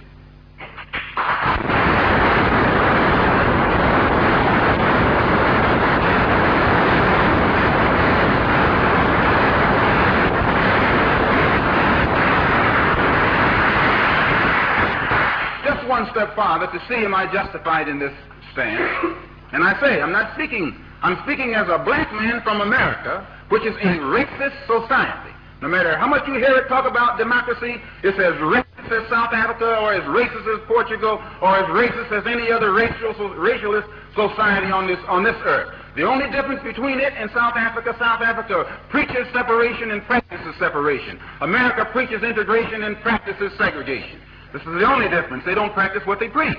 Whereas South Africa preaches and practices the same thing. I have more respect for a man who lets me know where he stands, even if he's wrong, than the one who comes up like an angel and is nothing but a devil.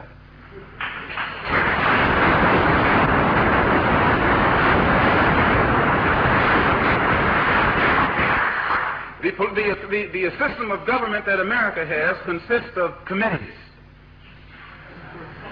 There are 16 senatorial committees that govern the country and 20 congressional committees. 10 of the 16 senatorial committees are in the hands of Southern racialists, senators who are racialists. 13 of the 20, this was before the last election. I think it's even more so now. 10 of the 16 committees, senatorial committees, are in the hands of senators who are Southern racialists. 13 of the 20 congressional committees were in the hands of Southern congressmen who are racialists, which means out of the 36 committees that govern the foreign and domestic direction of that government, 23 are in the hands of Southern racialists, men who in no way believe in the equality of man. and men who do anything within their power to see that the black man never gets to the same seat or to the same level that they're on.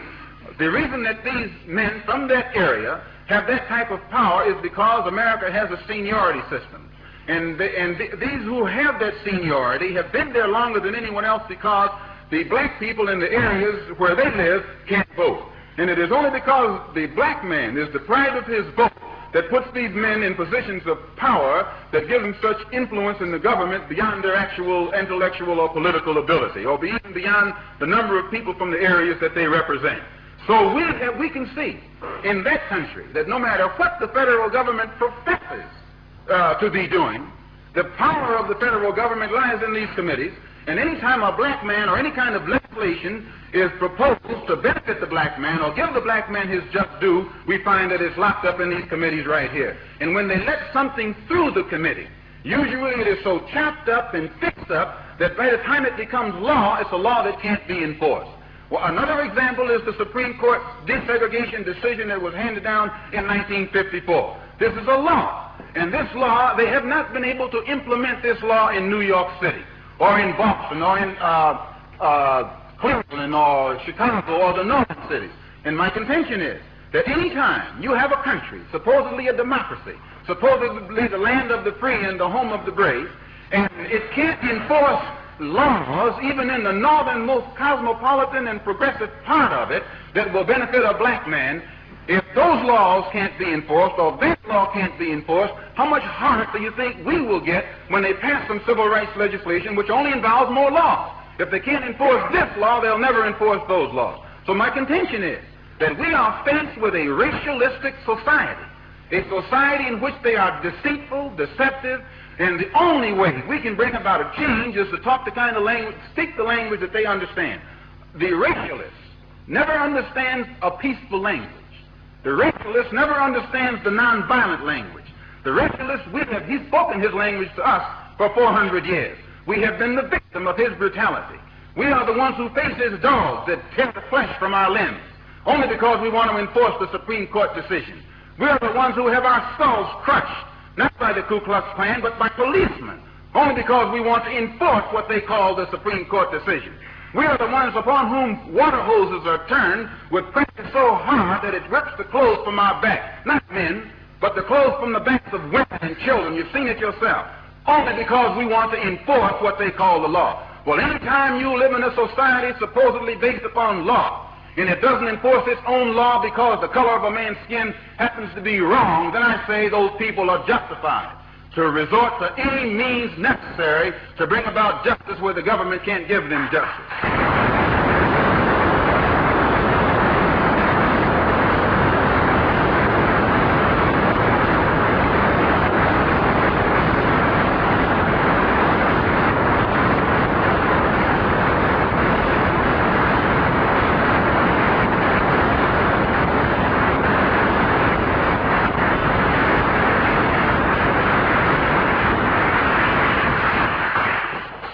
Believe in any form of unjustified extremism.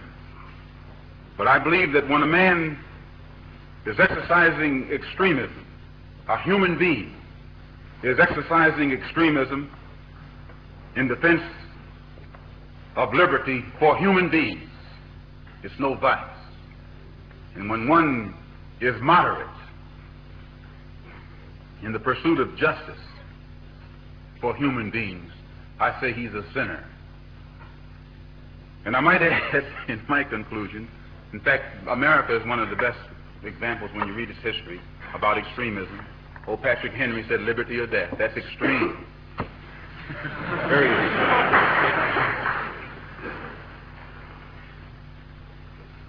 I read once, passingly, about a man named Shakespeare. I only read about him passingly, but I remember one thing he wrote that kind of moved me. He put it in the mouth of Hamlet, I think it was, who said, to be or not to be. He was in doubt about something. Whether it was nobler in the mind of man to suffer the slings and arrows of outrageous fortune, moderation, or to take up arms against the sea of troubles and by opposing, end them. And I go for that. If you take up arms, you'll end it. But if you sit around and wait for the one who's in power to make up his mind that he should end it, you'll be waiting a long time. And in my opinion, the young generation of whites, blacks, browns, whatever else there is, you're living at a time of extremism, a time of revolution, a time when there's got to be a change. People in power have misused it, and now there has to be a change, and a better world has to be built, and the only way it's going to be built is with extreme methods. And I, for one, will join in with anyone, don't care what color you are, as long as you want to change this miserable condition that exists on this earth. Thank you.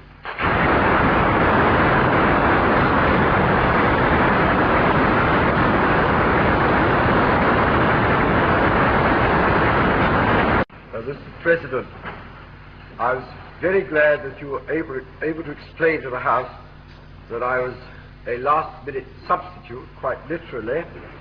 But I'm rather sad to find that I wasn't actually first reserve, but actually the fourth reserve. And I haven't really been fortified by the last-minute helpful whispered comfort was given to me. Don't worry, they're not expecting very much.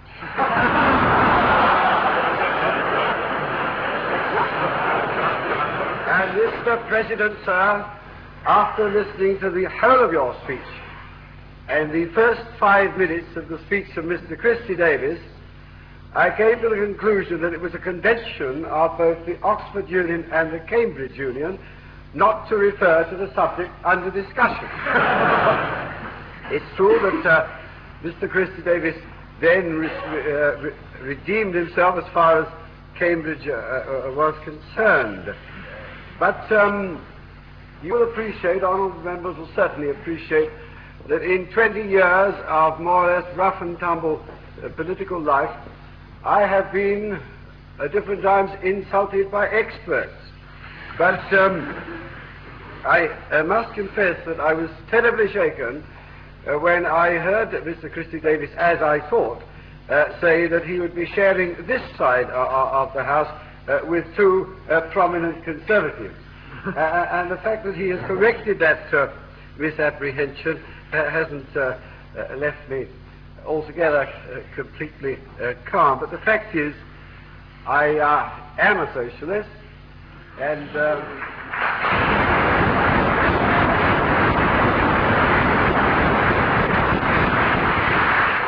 I am very glad to be sharing this side of the House, not only with Mr. Christy Davis, another member of the Labour Party, but with Mr. Humphrey Berkeley, who has been referred to as a left-wing Tory. And the great thing that Humphrey Berkeley and I share is a belief in and a love of democracy and all that it stands for. And there is no kind of connection between the moderation, the freedom, the liberty, the justice, and the basis for that liberty and justice which Humphrey Berkeley and I share, than the very sad speech to which we just listened from, sad but brilliant, but sad nevertheless, from Brother Malcolm. I would ask honourable members, in making up their minds about this motion, not to be in any way misled by the personalities of the speaker, because the three supporters of the motion have the most charming personalities, a beautiful presentation. In fact, they're the most moderate lot of extremists I've ever seen. But indeed, perhaps you might be forgiven for thinking that the utterances of my colleagues were not at all moderate, were quite extreme. And myself, as I stand here, again having in mind the speech to which we've just listened, I am reminded of the words of Lord Clive on an occasion speaking in the House of Lords when his feelings were similarly aroused, and he said, "By God, at this moment I stand astonished at my moderation." That is very much how I feel. Well, now, Mr. President, you said that many fools have said wise things. And apart from that unexceptional observation, you seem to concentrate the whole of your attack, as it were, in the belief that extremism is only exemplified in war. You said that no nation was ever subjugated in a gentlemanly fashion. But you forgot, Mr. President, that the subjugators themselves always described themselves as defenders of liberty. And at all times in the speech to which we just listened from Brother Malcolm, we came against the same thing. He said he doesn't believe in brotherhood with anyone who is not prepared to practice brotherhood with our people, and neither do I. Neither does Humphrey Barclay, and neither do most of us in this hall. He said that what is going on in the Congo is extremism. And I am not prepared to dispute that that is the case. But I don't accept the definition that extremism is all on one side. I don't accept that missionaries out there, white or black, and the same Daily Express that was alleged only to be reported the white missionaries also reported that some black priests were killed out there too. Brother Malcolm overlooked that fact, and I regret it equally.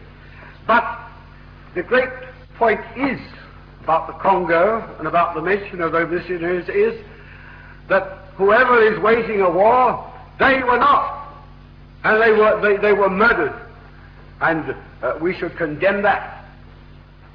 Whoever was murdered, whatever the color of their skin.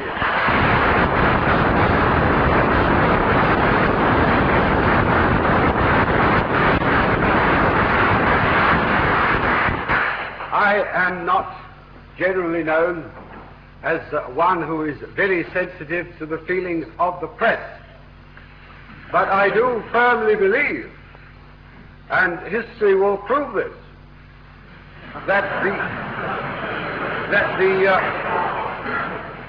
a great many of the liberties that we enjoy have come about because of the constant endeavors, the constant exposures in the press. And as far as the American press, I hold still less brief for that. But every complaint that Brother Malcolm arranged against the American press, against the American way of life, against the vicious humbugs to whom he referred, was in fact a complaint against extremism which had turned into vice. The only thing was the extremism wasn't on his side.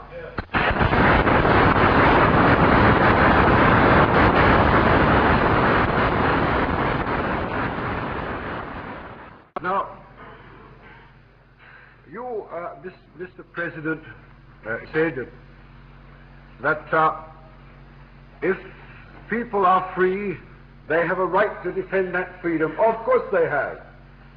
If they're intelligent too, they will choose their weapons. And you said you cannot be moderate in defense of your life. Of course you can't.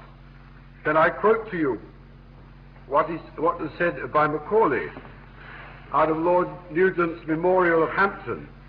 He said, John Hampton, he knew that the essence of war is violence and that moderation in war is imbecility. And Christy Davis made precisely that same point, but in different words. But in our history books, John Hampton is a great man who stands as a model of moderation. The fact that he thought imbecility, that moderation in war was imbecility, doesn't alter that fact at all, because war was forced on him, and of course, when you're in a battle, any kind of a fight, of course, you have to try and win with every means at your power, although even in the worst of wars, some things have not been done. But this point of concentrating all the time on war, as if this was the only form of excess, as if it was the only way, and that was implicit in everything that Brother Malcolm said, that the only solution to these problems is war. But as I shall show, excess on that side will not bring liberty, it will only bring excess on the other side, which wipes out the liberty which is alleged has been won. In fact, this motion that we are considering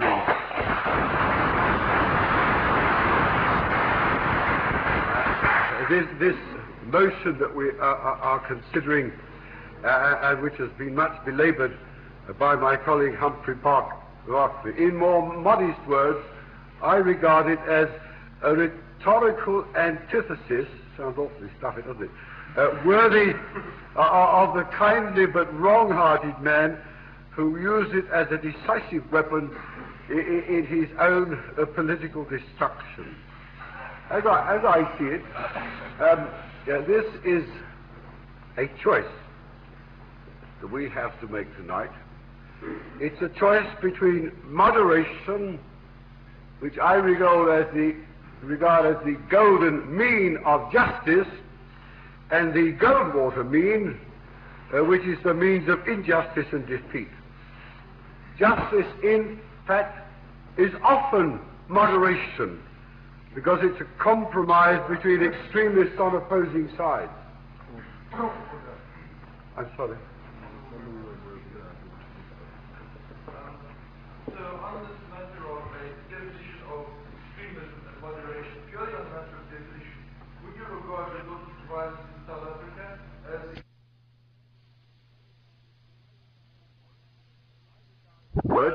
I regard it as a rhetorical antithesis, sounds awfully stuffy, doesn't it, worthy of the kindly but wrong-hearted man who used it as a decisive weapon in his own political destruction. As I see it, this is a choice that we have to make tonight. It's a choice between moderation, which I regard as the golden mean of justice, and the Goldwater mean, which is the means of injustice and defeat. Justice, in fact, is often moderation, because it's a compromise between extremists on opposing sides. I'm sorry.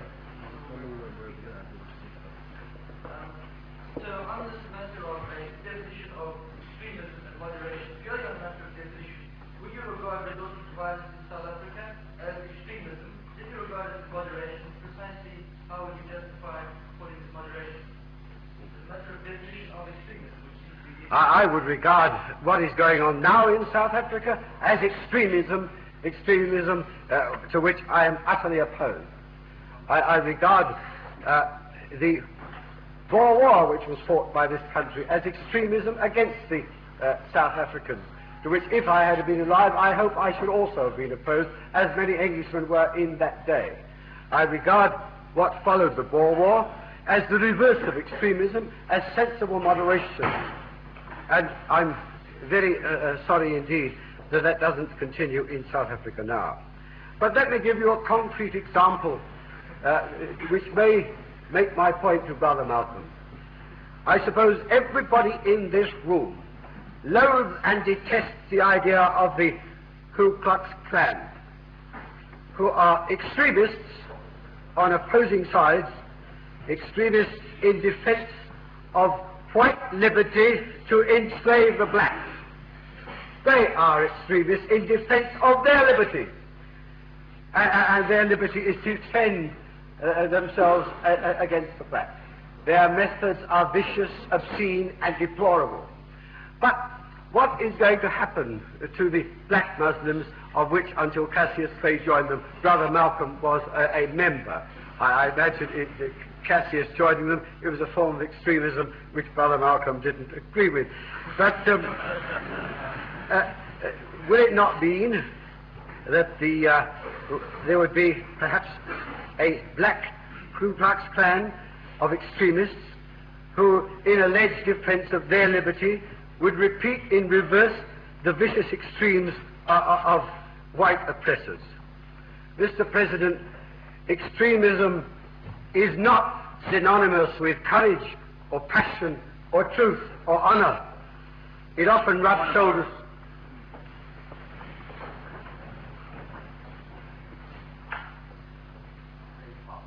If the black people, sir, in the South are the victims of the Ku Klux Klan, they're the victims of brutality that's being inflicted upon them unjustly by the Ku Klux Klan, any form of defense, any kind of unit that they form to defend themselves, you couldn't classify it as a black Ku Klux Klan.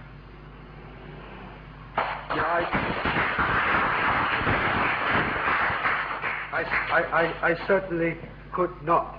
But I do maintain that extremes to wipe out or defeat another form of extremism will not provide a solution, will not provide true liberty and freedom.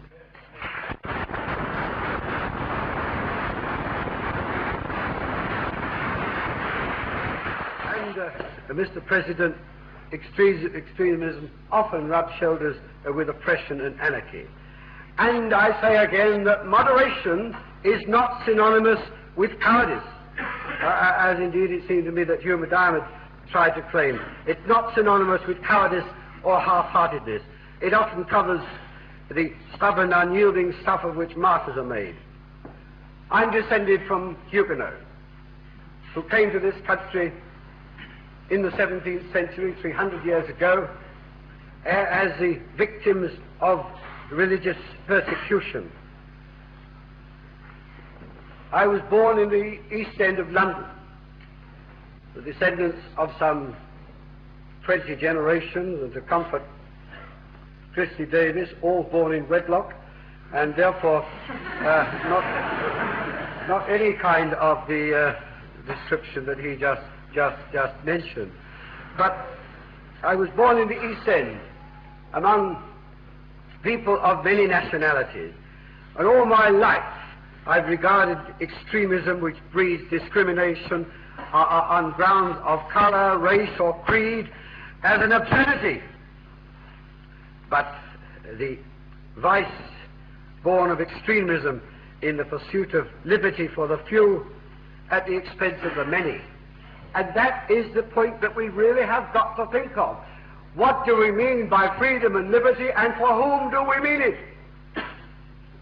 I mean it for the great majority. I am not, and could not be, uncomfortable with Brother Malcolm, and I only regret that apparently he is uncomfortable with me. You misunderstand. Your statements are probably stemmed from a guilt complex.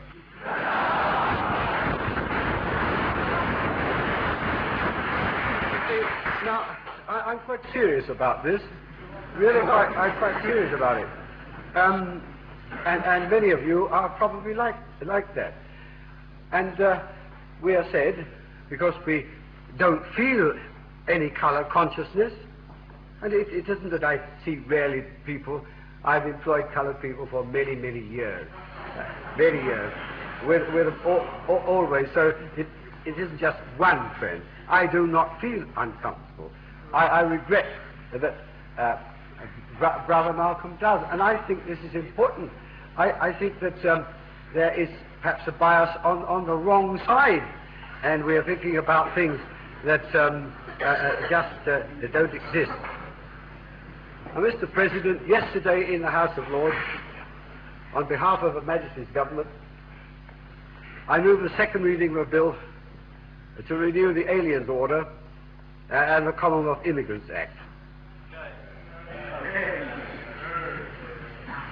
Well, my speech, apart from the presentation of the facts, accurate presentation of the facts, was an honest expression of my own liberal opinion on this matter, including an expression of opinion that I hope the day would soon come when, as far as aliens are concerned, we would return to the open door of the 19th century. That is the objective that I have in my heart.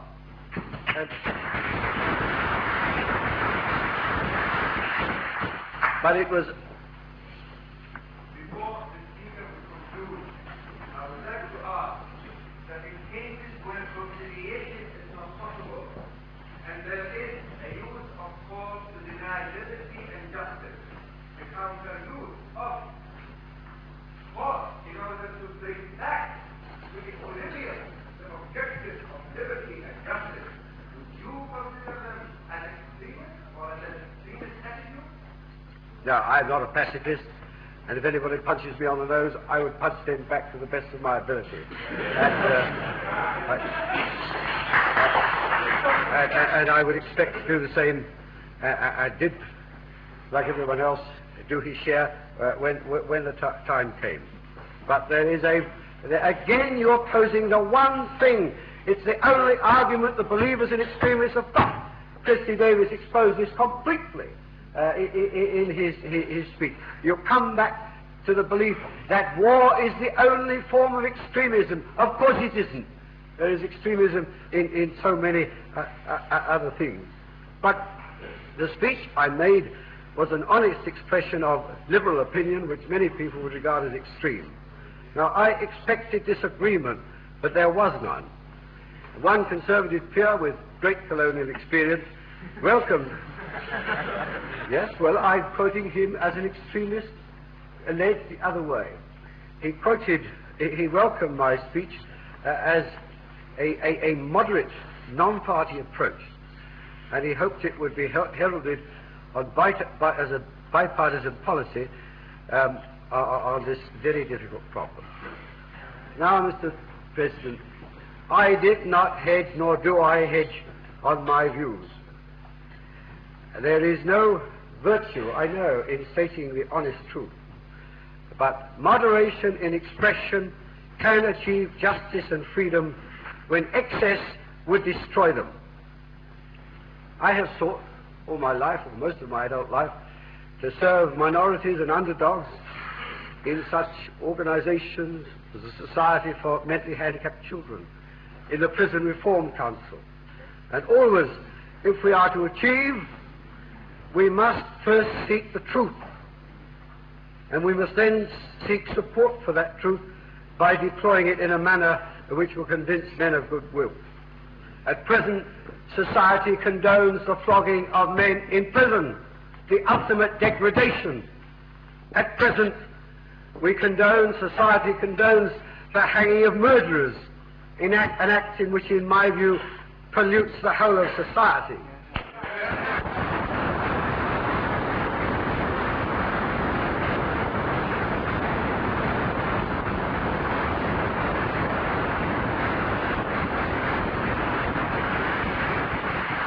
Now, Mr. President, the Gallup polls say that over 60% of the members of the British public still support both those awful things.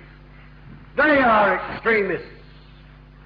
We shall be told that the only way we can convince them, the only way we can wipe those things out is by using the same methods.